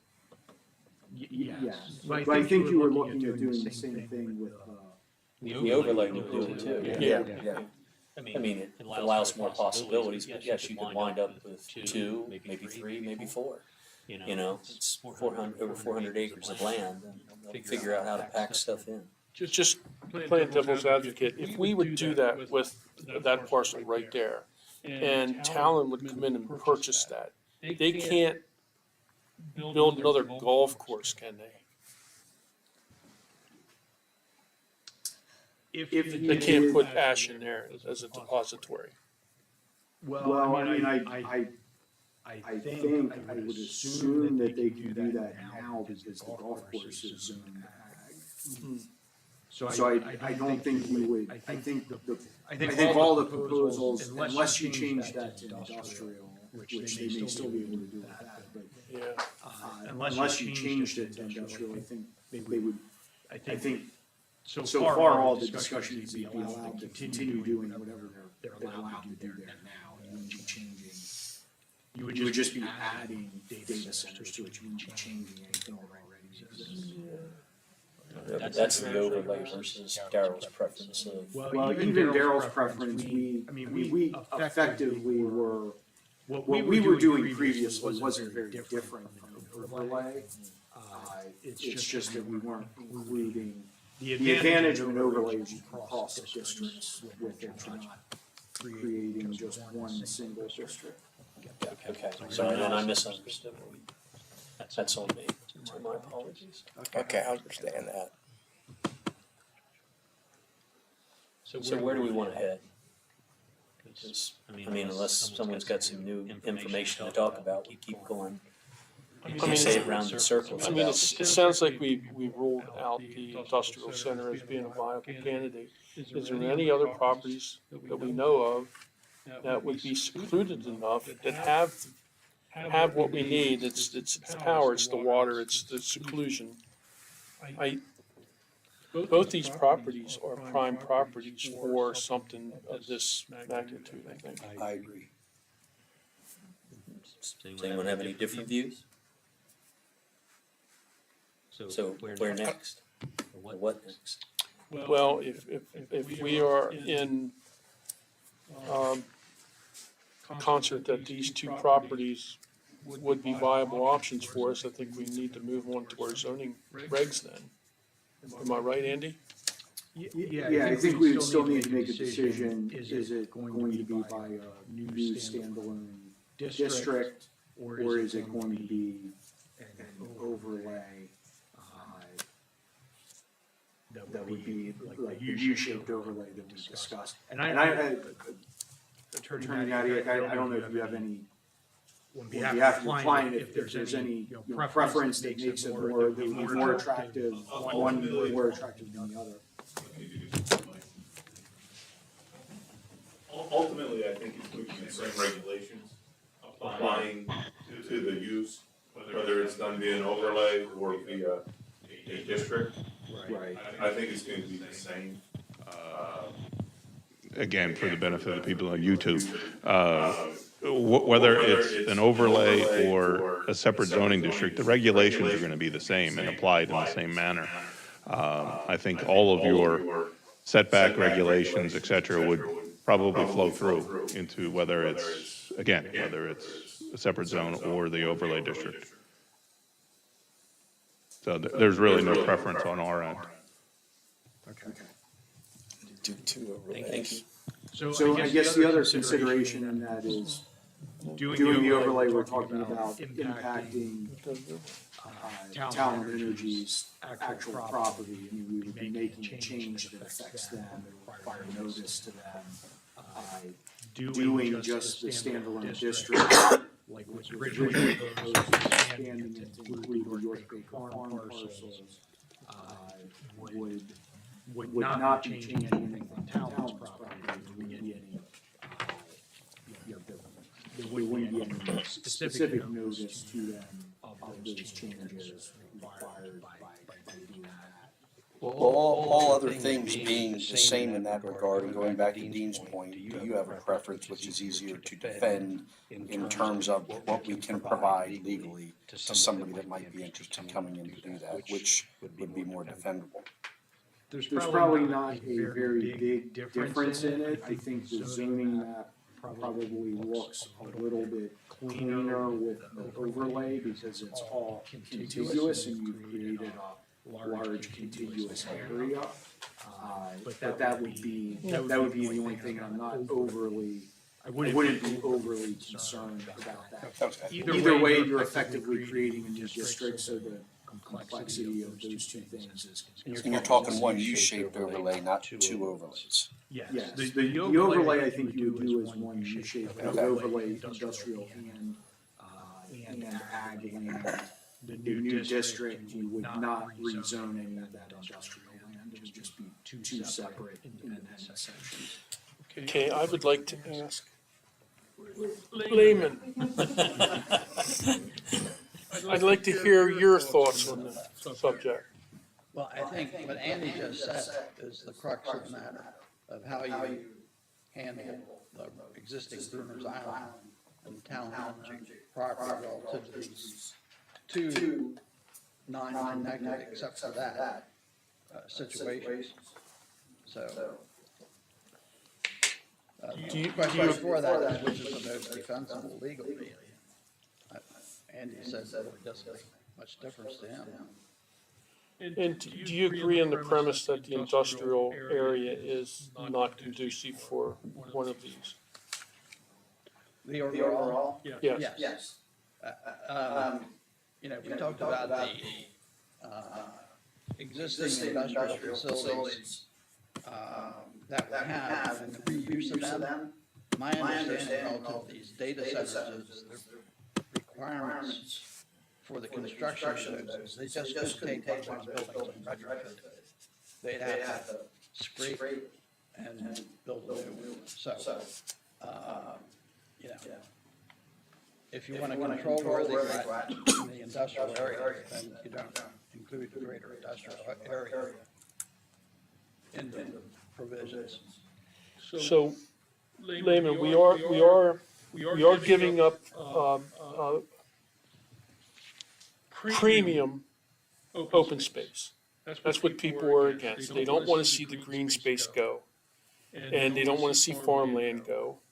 So the two properties that we identified here, do you concur with us that these two properties are a good choice for this application? I would say that they're at least impactful on the situation. Okay. Good way to word it. Yeah, thank you for that. that. I'm gonna use that. You know, it's going to chew up agricultural land, so. I think the attorney had his hand up. If I may just express one Yes. concern about the U-shaped overlay zone, and it's just something you can consider. Just looking at your zoning map, Bruner Island has to be close to about 500 acres, I would think, in size. You're creating an overlay zone with already over half of the acreage that can't be used for the data center. That would be my only concern about that, whether that's truly available. And from a standpoint of avoiding risk, Yes. but my rebuttal would be, yeah, and your point is there's still 400 acres to go after. I agree. It's But just, from an attorney standpoint, Yes. you would use it against us. yes. Fair point. So one thing to consider along those lines, as well though, is we're talking about potentially, connecting a data center directly into Bruner Island. Whether or not that's feasible, none of us know. But, if that was done, there would potentially be privately owned interconnection facilities between the data center and the power plant itself. Those privately owned facilities, if they are owned by the data center operator, would be, the way we have data center defined, would be part of the data center use. So now you've arguably extended that use into the industrial zone. The question could come up, does that require a use variance now because you haven't allowed data centers in the industrial district?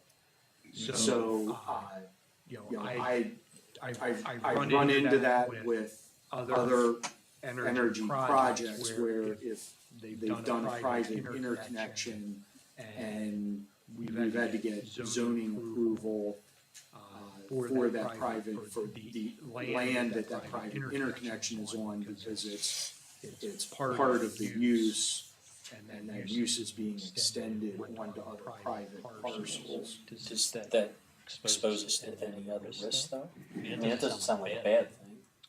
No, it would just, I mean, it could, depending on how and again, this could be open for interpretation. We've never been asked to make this determination in the past, but it could, if the township would say, extending your power lines or building your substation on Bruner Island land, on the industrial zone land, is an extension of the data center use, then it could be, if they have to go get a variance for that, it could be a disincentive. Now, how difficult it would be to get a variance in that situation, it may not be difficult at all. I was thinking it was going the other way, sorry. I was thinking like, by doing that, we put at risk our other industrial properties where we open those up. No, I don't think you do that in, I don't think you do that in any way. It just wouldn't be, any of those components of the data center wouldn't be allowed in the industrial district if you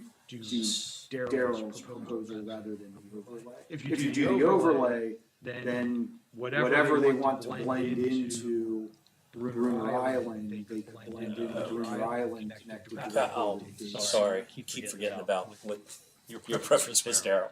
Separate zoning creates the challenge you were discussing. Overlay actually lets it flow easier. Potentially, I mean, I don't want to create hurdles to things, but it could be interpreted that way. But again, if we come back to the overarching issue, it seems like from a risk standpoint, the overlay gives us our best bang for our buck, notwithstanding it could still be up for a challenge. But Attorney Miller's point is well taken, that could negate any of the challenges.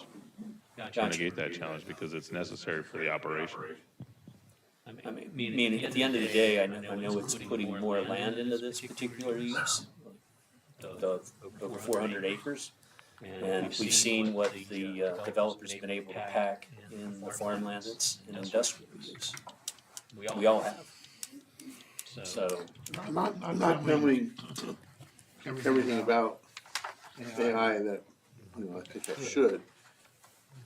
Just trying to play devil's advocate. Why are we trying to all of a sudden acquire all this other land? Why don't we take a baby step and just take a look at just the golf, I mean, there's always the golf course property now, all of a sudden Baker's come into it and it's like, let's include everything. And what if we get into a situation where like, hey, this is not, we missed some points here. And now all of a sudden we have all this land that we can't get out of. Why can't we focus on something and see how it goes? Instead of putting two hands in the fire to grab something, why don't we just put one hand in? And if we like it, and we see the advantages of it, the township is seeing advantages of it, maybe introduce another overlay down the road. Yeah, I mean, that's that is certainly a viable approach. You could set it up to do that in the future. The additional land in it makes the rezoning more easier to defend. I would say that. They're most likely a developer that comes in looking at that Hendrick farm, or someone who comes in wanting to challenge things, probably isn't, I mean, that Hendrick farm is probably big enough that they're probably gonna survive any of those challenges. They're not gonna be able to bring a spot zoning challenge in order to overturn your ordinance and allow this use somewhere else. I guess to get back, the crux of the risk is, and this is happening in two, I think it's Covington Township and Clifton Township up in, I believe it's either Luzerne or Lackawanna County. I believe it's Luzerne County, up off of 81. There's a sizable power plant up there, about 700 acres surrounding it that they want to develop into a data center. The way that they have tried to get that zoned is by going into the municipality and filing a challenge that didn't provide data centers. And when you do that, you can request in that claim, you can request site-specific relief for where you want to put the use. So what we're trying to prevent is a developer coming in some other part of the township, filing a plan and saying, yeah, we haven't provided for this use, so now you have to provide for it, and by the way, we want it right here. This is where we want our relief. So we would be providing it. Yes, you would. The question is just, is that enough? I mean, I think you probably have provided enough there. The Hendrick farm alone presents some unique challenges and access and things like that could a developer come in and argue that, well, you provide an area, but it's an inaccessible area. It's not really, you provided something, but it's not really an area that could be developed for it. Adding York Baker Farm pretty much negates any of those arguments, because now you have two areas that could be developed.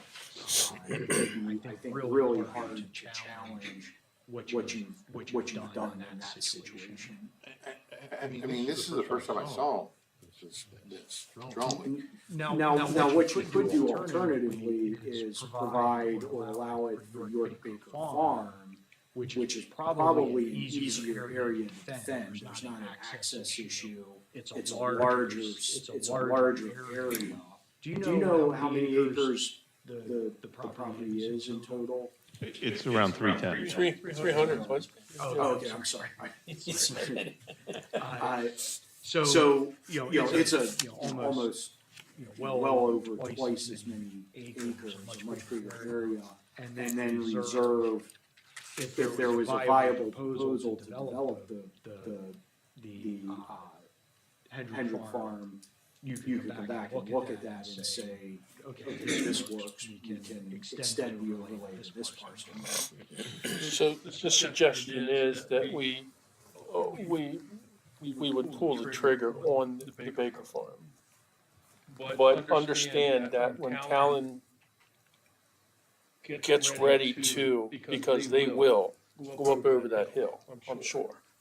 And they do approach her with a viable offer, then we would consider doing an overlay on this and playing ball with them. Okay.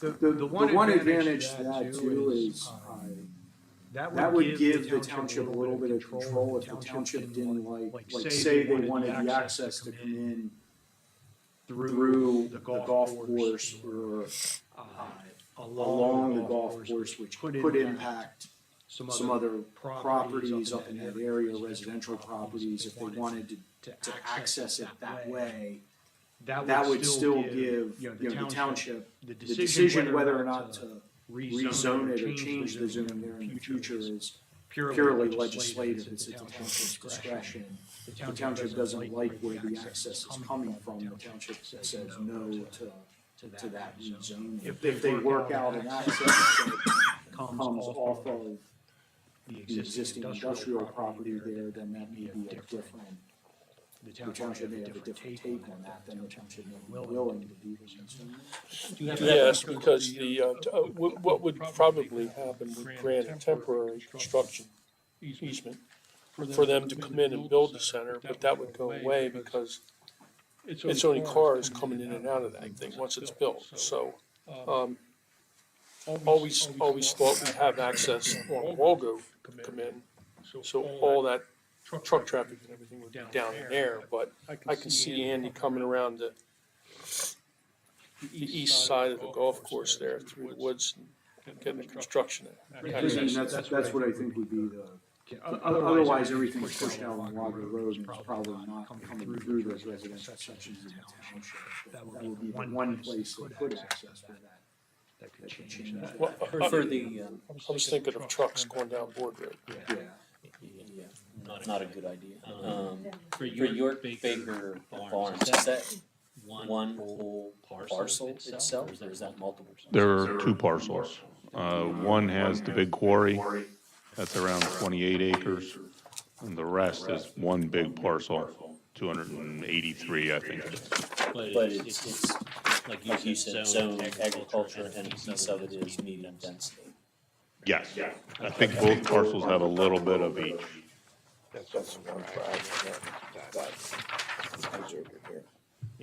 And the sewer plant's in there too. Okay, thank you. And that was something we were talking about, kind of glossed over the fact you just can't technically throw, use his backyard there, we provided. It needs to be we need to provide land that is arguably usable for the use. Sufficient enough. Sufficient. Because one of the questions that came from previous meetings was, well, just make it a quarter of an acre. Right. That dog don't hunt, right? So. Just wanted to underscore that, that's why some of these things are important. So I think we're migrating to say, let's pull the trigger on the Baker Farm, but be open to the fact of the Hendricks Farm if and when there's interest shown there. Am I correct? Yes is the quick answer. Something is better than nothing, is we've got to pick something. Can I ask a question? So if the discussion, if I'm understanding correctly, is that we could rezone once I have an offer, and once I have an offer of good standing, what does that mean? What is the interpretation? Because right now I have four offers. For data centers? Well, brokers who Four- want to four brokers. hold the land until the approval. So what So typically, so what they would have to do is, they would have to come in with a petition to rezone that land. You'd have to consent to allow them to come in to rezone it. Right. And then they would come in with an application to the township to rezone, and they Well, would go through the zoning Yeah, process. they would. Okay, I guess right now we're just dealing with my stubbornness. I don't want to contract my land, put it on hold for this process. And I just want to be let go. I just want to be free.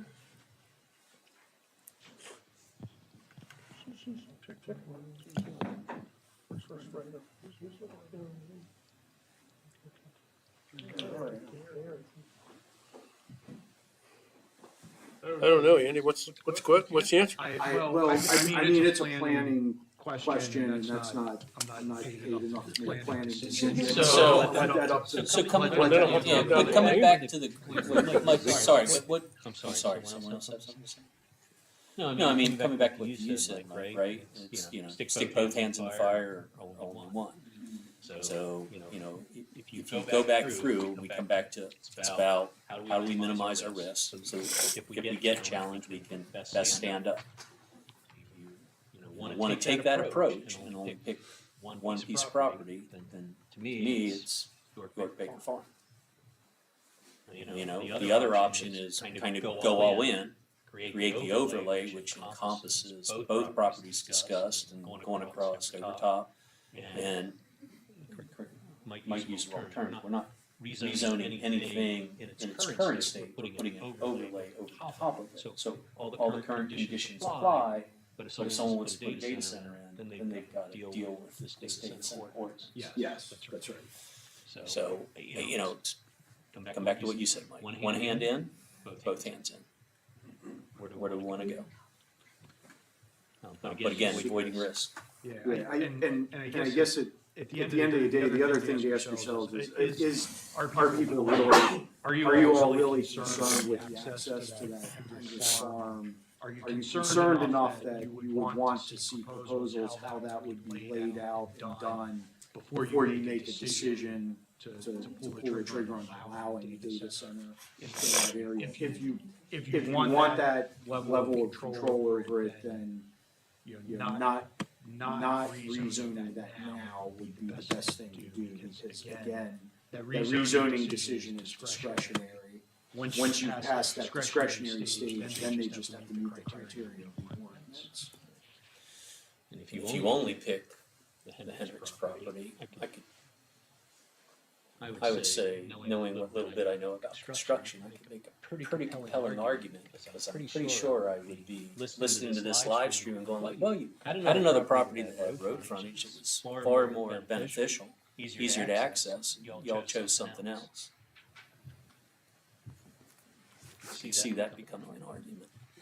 This is, you're saying, the gravel. Right, I'm saying if we choose one, and you choose the Hendricks property from accessibility, right?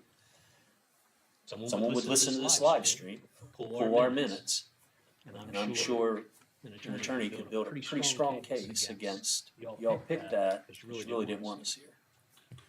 The only thing I'm kind of wondering a little bit, we've been talking about roads and access. So the Hendricks Farm has basically Wago Road and keeps all of the traffic pretty much outside of the township. If we go with the Baker Farm, Long Lane, I guess right out here at Long Road, right out here at Blaine's house is gonna be the access. So are we pulling a lot more traffic, especially during the construction, through the township, and do we want that? You're right, during construction, we're gonna, regardless of where it's at, we're gonna drag traffic through the township. It's gonna happen, whether it's Ward Road down into Hendricks Farm or Long Road here, or wherever they go. I looked at that, I mean, you're gonna be accessing through residential areas. Regardless, right? Yeah. It's an unfortunate, that's the only downside to these locations. And that's where, we talked about industrial, perfect, because, right off 83, not all the roads are built yet to handle large vehicles. but There's another discussion on bonding the roads and. exactly. So a developer comes in, they're gonna take a few dollars to get there, right? But again, we've got to provide a place, so we keep circling around the same issue, you know? Kind of coming back to what do we want to do? All, one or the other. And when I come back to the risk aspect of it, again, kind of seeing what's before us, listening to all parties that are here, no one else has thrown any other land into the mix. Like York Baker Farm seems to have the easiest criteria. It's got road frontage, they can get to it, there's other resources, there's power running right through it. There's gas line, you know, for generators, which absolutely, you know, most generators are powered by natural gas or propane or some other alternatives, right? They may choose other power sources as well, don't know. But when I juxtapose York Baker Farm against Henry Farm, kind of apples and orange for me to avoid. If I'm looking to avoid risk, I'm kind of leaning, me personally, towards York Baker Farm. So what do you guys need to do to have us move forward? You need a proposal from the planning commission or a motion? What do you look for? I mean, it would probably be helpful to have in the record a motion from the planning commission recommending which proposal you think it makes the most planning sense, and then the supervisors can take that forward. We can draft the ordinance accordingly, and move from there, and focus then on the text and the underlying regulations. Question here. Yes. When they open up the land, your proposal for data centers, what is the possibility that in the future that the golf course would be back on the block of being put back into play? No. Would say highly unlikely. Yeah. Well, look, I mean, I'll say it for me. As long as I'm sitting up here, the answer would be no. We've been down that road before, and all the reasons that were mentioned by you all at the previous meeting, they carry a lot of weight. And so, for me, it'd be an absolute no. If somebody else has a different opinion on that, let them speak. No, it's a no from me.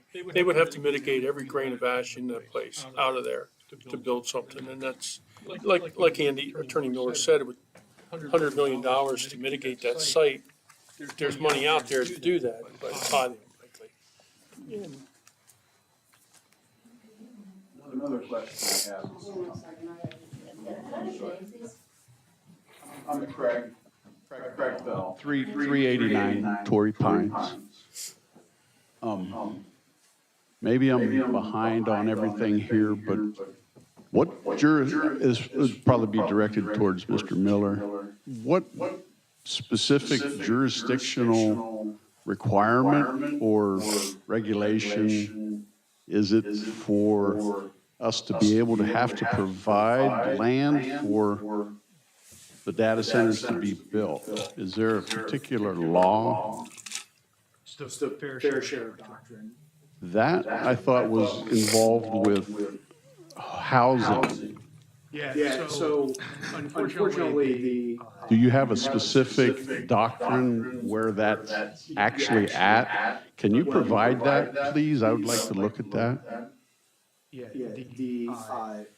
the fair share doctrine originated with residential properties. It has been extended to other types of development, non-residential types of development.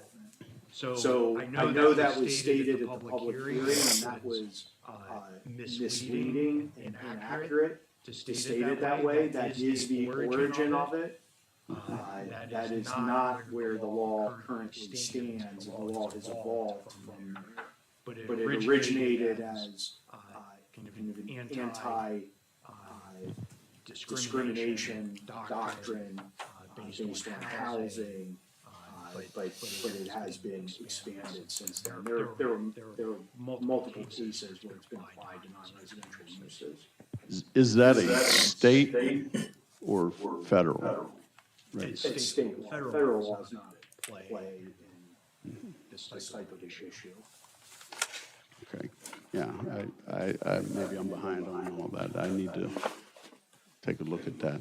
I'd like to see that. Yeah, I will say ironically, we're talking about data centers, but if you type it into ChatGPT, that is answered out of there, it's residential only, and that's not accurate. What, AI gets it wrong? It's interpreting the question very literally. What is the origin, what is the content? It's giving you the answer of what it was at the outset, when it was established, not what it is now, or any of the evolution of it since then. Do you have that up? Do you have the updated information on that? I mean, I don't have, we have that research. I don't have it. I don't have it in front of me right now. Or Can you provide that? Yeah, I mean, we can if the township wants us to spend time. I mean, that's built on case law though. So like you said, it started with that fair share doctrine, but going through courts and various people challenging it. The case law over time has changed, right? Right. Well, the doctrine has been expanded into other areas. The rationale started with residential. I will just say, if that were not the law, municipalities will all the time ban certain types of uses. We just say no right now, frankly, but we.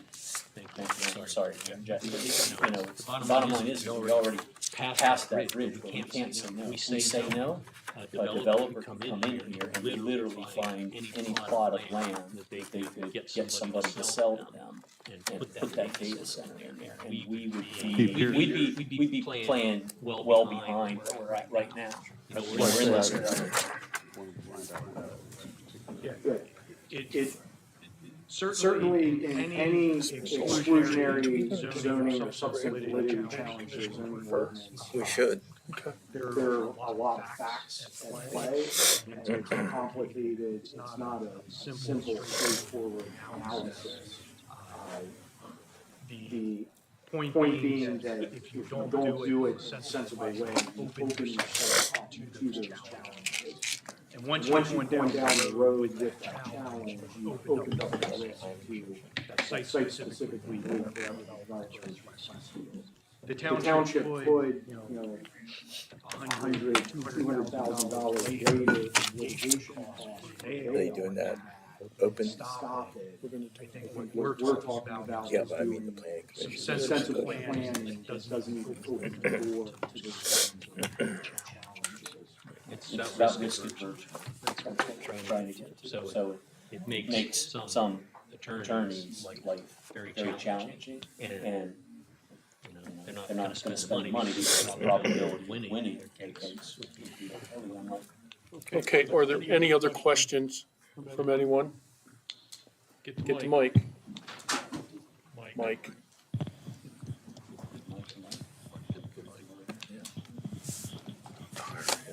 Mike Roadhouse, 1215 Canal Road Extended.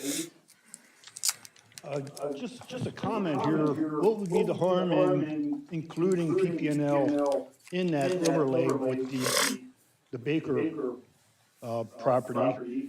Because who's to say the way the technology is advancing right now that in another month, the size of these buildings will only have to be 1/10 the size of what they're building right now. And if something like that comes out, then hey, maybe somebody doesn't want to develop this big property down here and just put it on up there in the power plant if they have an available space. Mm-hmm. Yeah, it could, and they would have to come into us and say, hey, this is what we plan on doing, and no one has done that yet. So I'm just saying, would it hurt to include that in the overlay with the one property at this point? Well, if that ever comes to fruition, we could absolutely do that at that time. Yeah. The question is, do we want to open ourselves up to doubling our property available for AI or not right now? So, Well, you already got something down there that's a big eyesore and everything else. Put something, another eyesore in there, it's not gonna hurt anything. Just saying. yep, gotcha. Any other questions? Okay, I'm gonna make a motion that we take a 5-minute recess, maybe it'll turn into 10. And that'll give planning commissioner time to converse amongst themselves and dissect what we've heard, so. I will just caution, sunshine act purposes, that deliberation does have to occur in the public portion of the meeting. Okay. Well, then there goes the 5 minute break. How about this as a compromise? The Board of Supervisors could recess for 10 minutes while the planning. There you go. We have beer and shrimp in the back. There you go.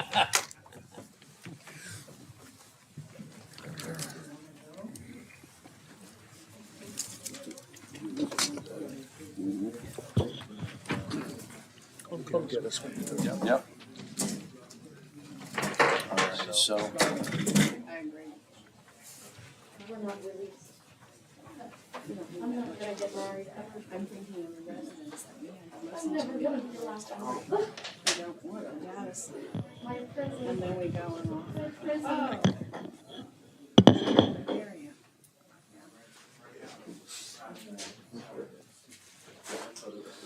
All right, so what they were just discussing, and what we still have to make a motion as a recommendation to supervisors on point of direction. So, and right now. Can you hear me now? Is thing on? There you go. All right, well, why they adjourned, what they're looking from for us is a recommendation based on the conversations that we had tonight and input on a general direction to go and take the next step on getting this final draft for how we want to approach zoning for the data centers. And it's either the two, I guess you would say, finalists that we all kind of agreed on would be a single U-shaped overlay, or to worry about the zoning just for the York Baker Farm. Doing an overlay for that now with, being completely open that we could move into, if something would happen with the Hendrick Farm, we could move in and do that, the one hand versus two hands in the fire at the same time. And just to clarify that, you said overlay. If we went with just the Baker Farm, we would actually be doing a district for that. Is that right? Attorney Miller. If we just do the Baker Farm, that would be, we'd be creating a district, not an overlay. Is that correct? Well, no, you could do it as an overlay. I mean, you could include PPL, you could include Bruner Island and just Baker Farm and stop the overlay before you get to the Hendrick Farm. It would be set up then to add the Hendrick Farm. And then it could go into a second overlay like they were talking about. Yeah, or it'd be the same overlay, you'd just be extending it, so. And explain to me again the advantage of doing the district versus the overlay. I don't think there really is any advantage to it. I think it ends up being, at the end of the day, pretty much the same exercise. And like Attorney Mattiak said, at the end of the day, pretty much the same result. It's just how you do it.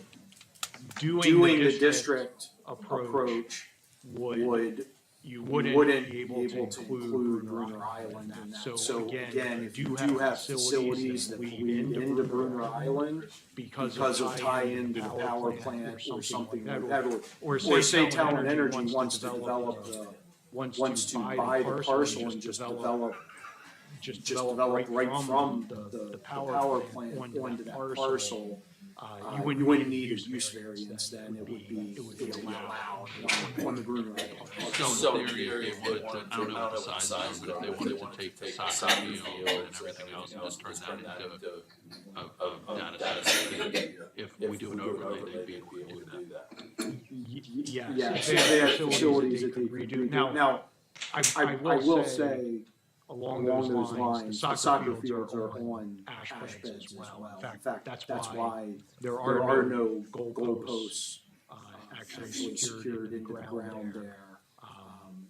I think there's a strict limit in the lease, so you can't put anything deeper than 6 inches into those fields.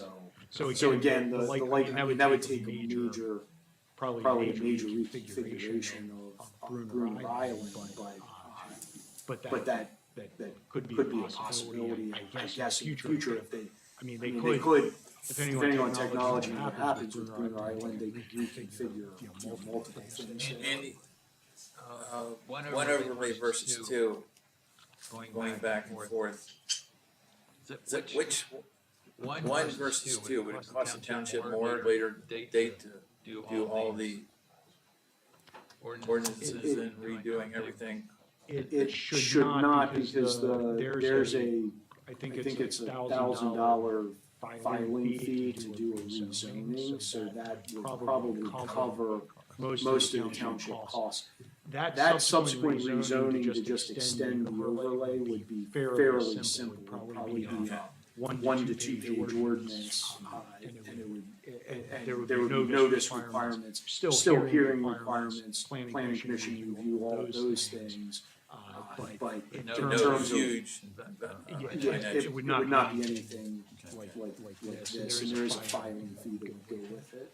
And also the overlay is, we're overlaying the ag district would be, if AI won't go in, they still could develop land as based upon the zoning of the ag district for future changes to AI. Well, the way we had the AI district set up, we were doing effectively the same thing. They could do everything that was allowed in the previous zone. It would just add the data centers and additional use. So I guess the easiest way to think about it is really the only difference between the two approaches is whether you include any of the industrial land or Bruner Island in it. And then it does create cleaner because it's one big contiguous acreage instead of two isolated zones or somewhat isolated zones. It creates a cleaner zoning map. But at the same time, I guess my thought is we're going from a situation where we had the public totally open up about us even considering data centers to now that we're looking at 1,500 acres possibly. I like the idea that you had of controlling the steps that we're taking. And I feel like if we do an overlay, we're losing a little bit of control to what happens at Bruner Island. We can always go back later and include it and include the Hendricks Farm as well. But I like the idea of, if we're at the point of making a thought about what we're making as a motion, I would lean towards making a motion that we put the Baker Farm into a district, standalone district at this point, and then see how everything else progresses from there. Or if I could even suggest, I do, your point is well taken, that Bruner Island could be included in the future if there was ever any facilities that needed to be extended onto it. What I would even suggest is, if you want to follow that path of logic, just do Baker Farm as the overlay now. And then in the future, the overlay district's created. You're not limited. If you make that a standalone new AI district, you still have the problem of then you're confronted with you convert Bruner Island industrial to the AI district, or at that point do you create a new overlay? If you just do it as an overlay over Baker Farm, the overlay is created. In the future, if it needs to be expanded, it can be expanded. What is the spirit of what you would like to see done? is still accomplished. Yeah, I like that word. Yeah. Was there any other questions or comments by the board members? If it's not, then I would entertain a motion for a recommendation to the board of supervisors. Motion that we do the overlay just on the Baker Farm. With the ability to extend that overlay. Yes. All right, I have a motion, I have a second. I'll second. Motion second, all in favor, aye? Aye. Opposed likewise? All right, the ayes have it.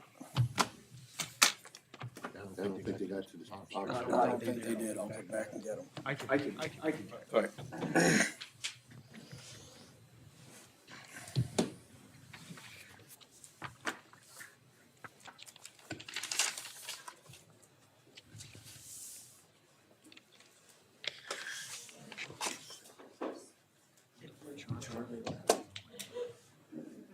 I didn't know. Yep. I don't think so either. Here, I should make my suggestion for third place. Oh, yeah. Sorry. So who lost the coin toss? And I just.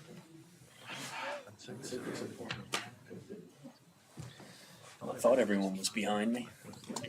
That's my suggestion. Oh, you did? Oh, I'm sorry. you should, this might.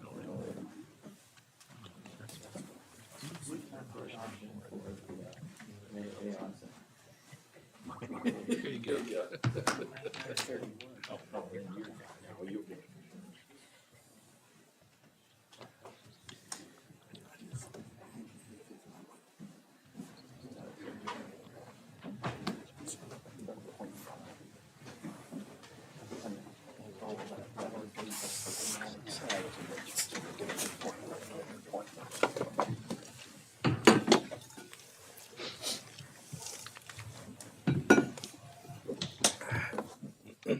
So, the board voted unanimously to do an overlay district over Runner Island with the chance of extending that overlay in the future. That's what we recommended. Baker.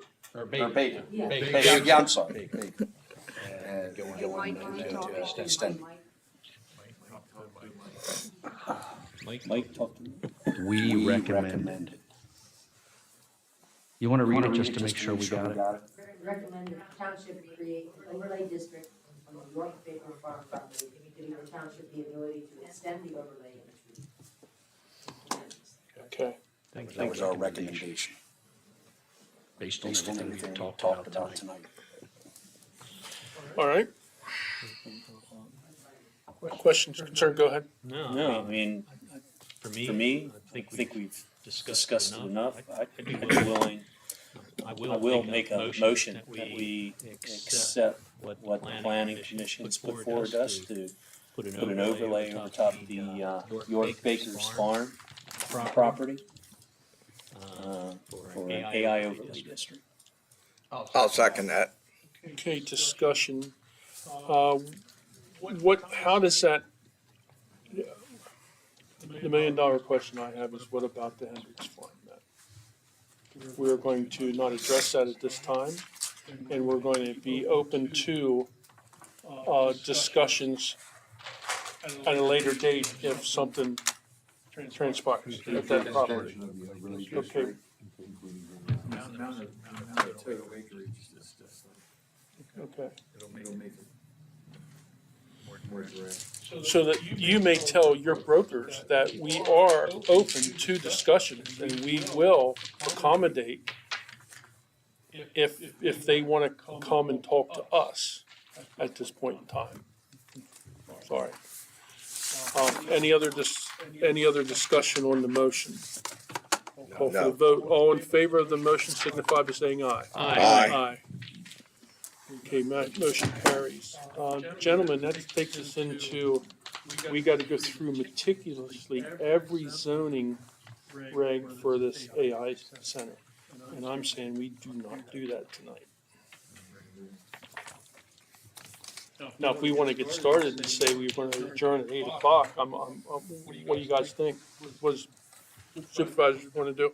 Andy, you're not ready to do that, are you? Yeah, what I would suggest, again, one of the reasons we wanted to have the meeting tonight is we now have to go back in and create draft overlay district for the ordinance, create the overlay district. I don't think that will be a huge task for us to do, but we haven't done that, and that will be a material change from what we've distributed so far.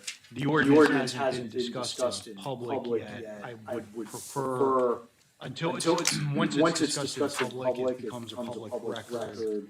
And then I think it would make sense for the township to post it and get public, start getting public comment on it. But I'd like to get the changes made to create the overlay district so there's no confusion about what we're doing. If we put it out there now, it's still providing for the AI district. There may be a lot of confusion in the public as to what the township's doing. Okay, Andy, we have a curative amendment. What is the time frame? Because we have to have, I'm looking, because I want to get this same body together to discuss the zoning regs for data centers. I'm looking at January 20th. We have to have our zoning straightened out before we can go to a hearing, correct? Yes, this will have to be reviewed for that. I'm just looking back, I provided a timeline. March is when the 180 days sometime in March. I think it was April. Was it? I always like the back month off just to be safe.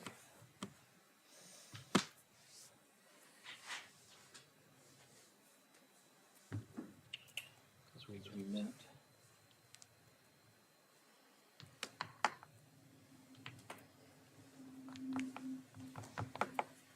What change? We have a special meeting. Huh? You want a special meeting? Oh, we can. So I'm looking, January 20th jumped out at me. It's a Tuesday night.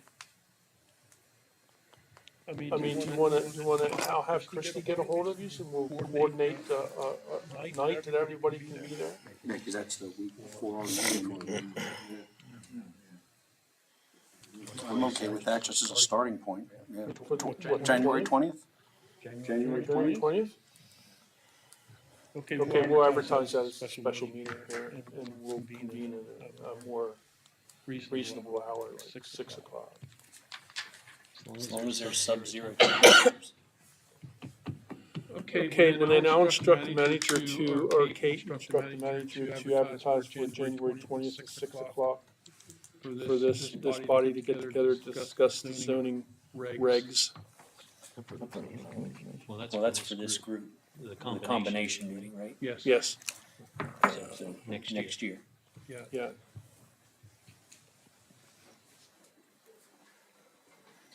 We have regular planning commission. The week after that.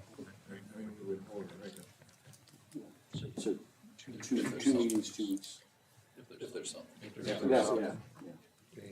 So you said 6 p.m., not 5 p.m. No, 6 p.m. Andy, are you okay that night? I'm on a streak. Every meeting I've had rescheduled this week has been when I have another meeting. So I have 2 consecutive nights of hearings up in Wayne County, Pennsylvania, the 19th and the 20th. The 20th may not happen, and there's a good chance I would be here. So I would say go ahead and schedule it. If I can't be here, Tom's been here and has listened to all this and worked drafting ordinance extensively. He can fill in. You, Tom. That's what you look like. Yeah, and he may do a better job anyway. Well, Tom, you better check your little calendar and make sure the 20th is available.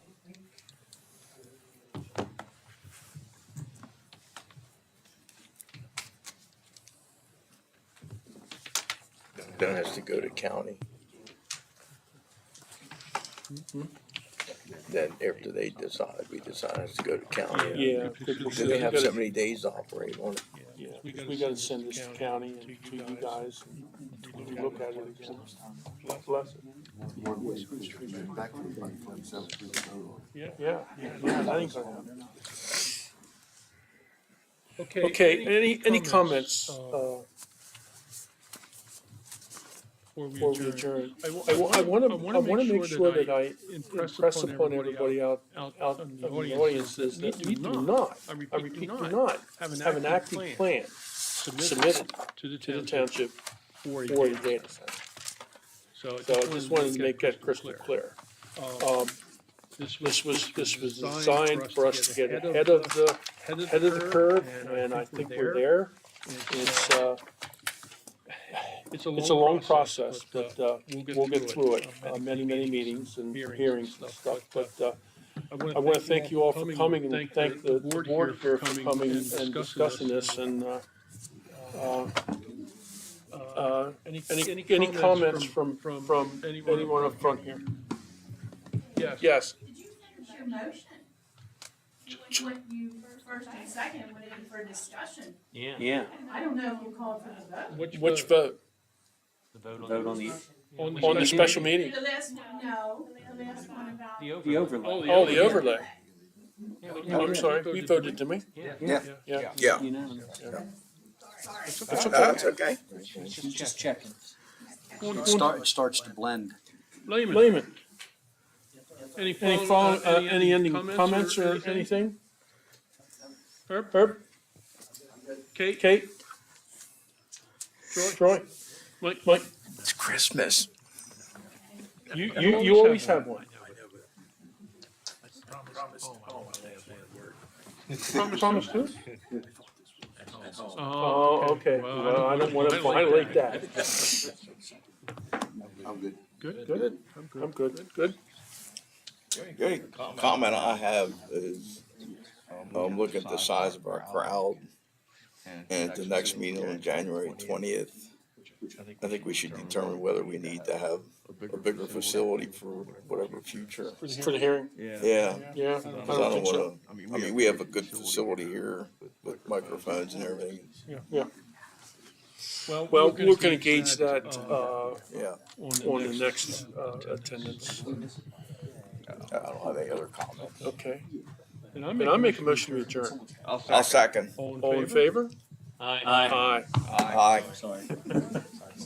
Thank you, great. Hope you guys aren't upset that you keep keeping Thanks, it. Daryl, that's really No. good tonight. Yeah, it's Christmas. And I agree with you, the overlay.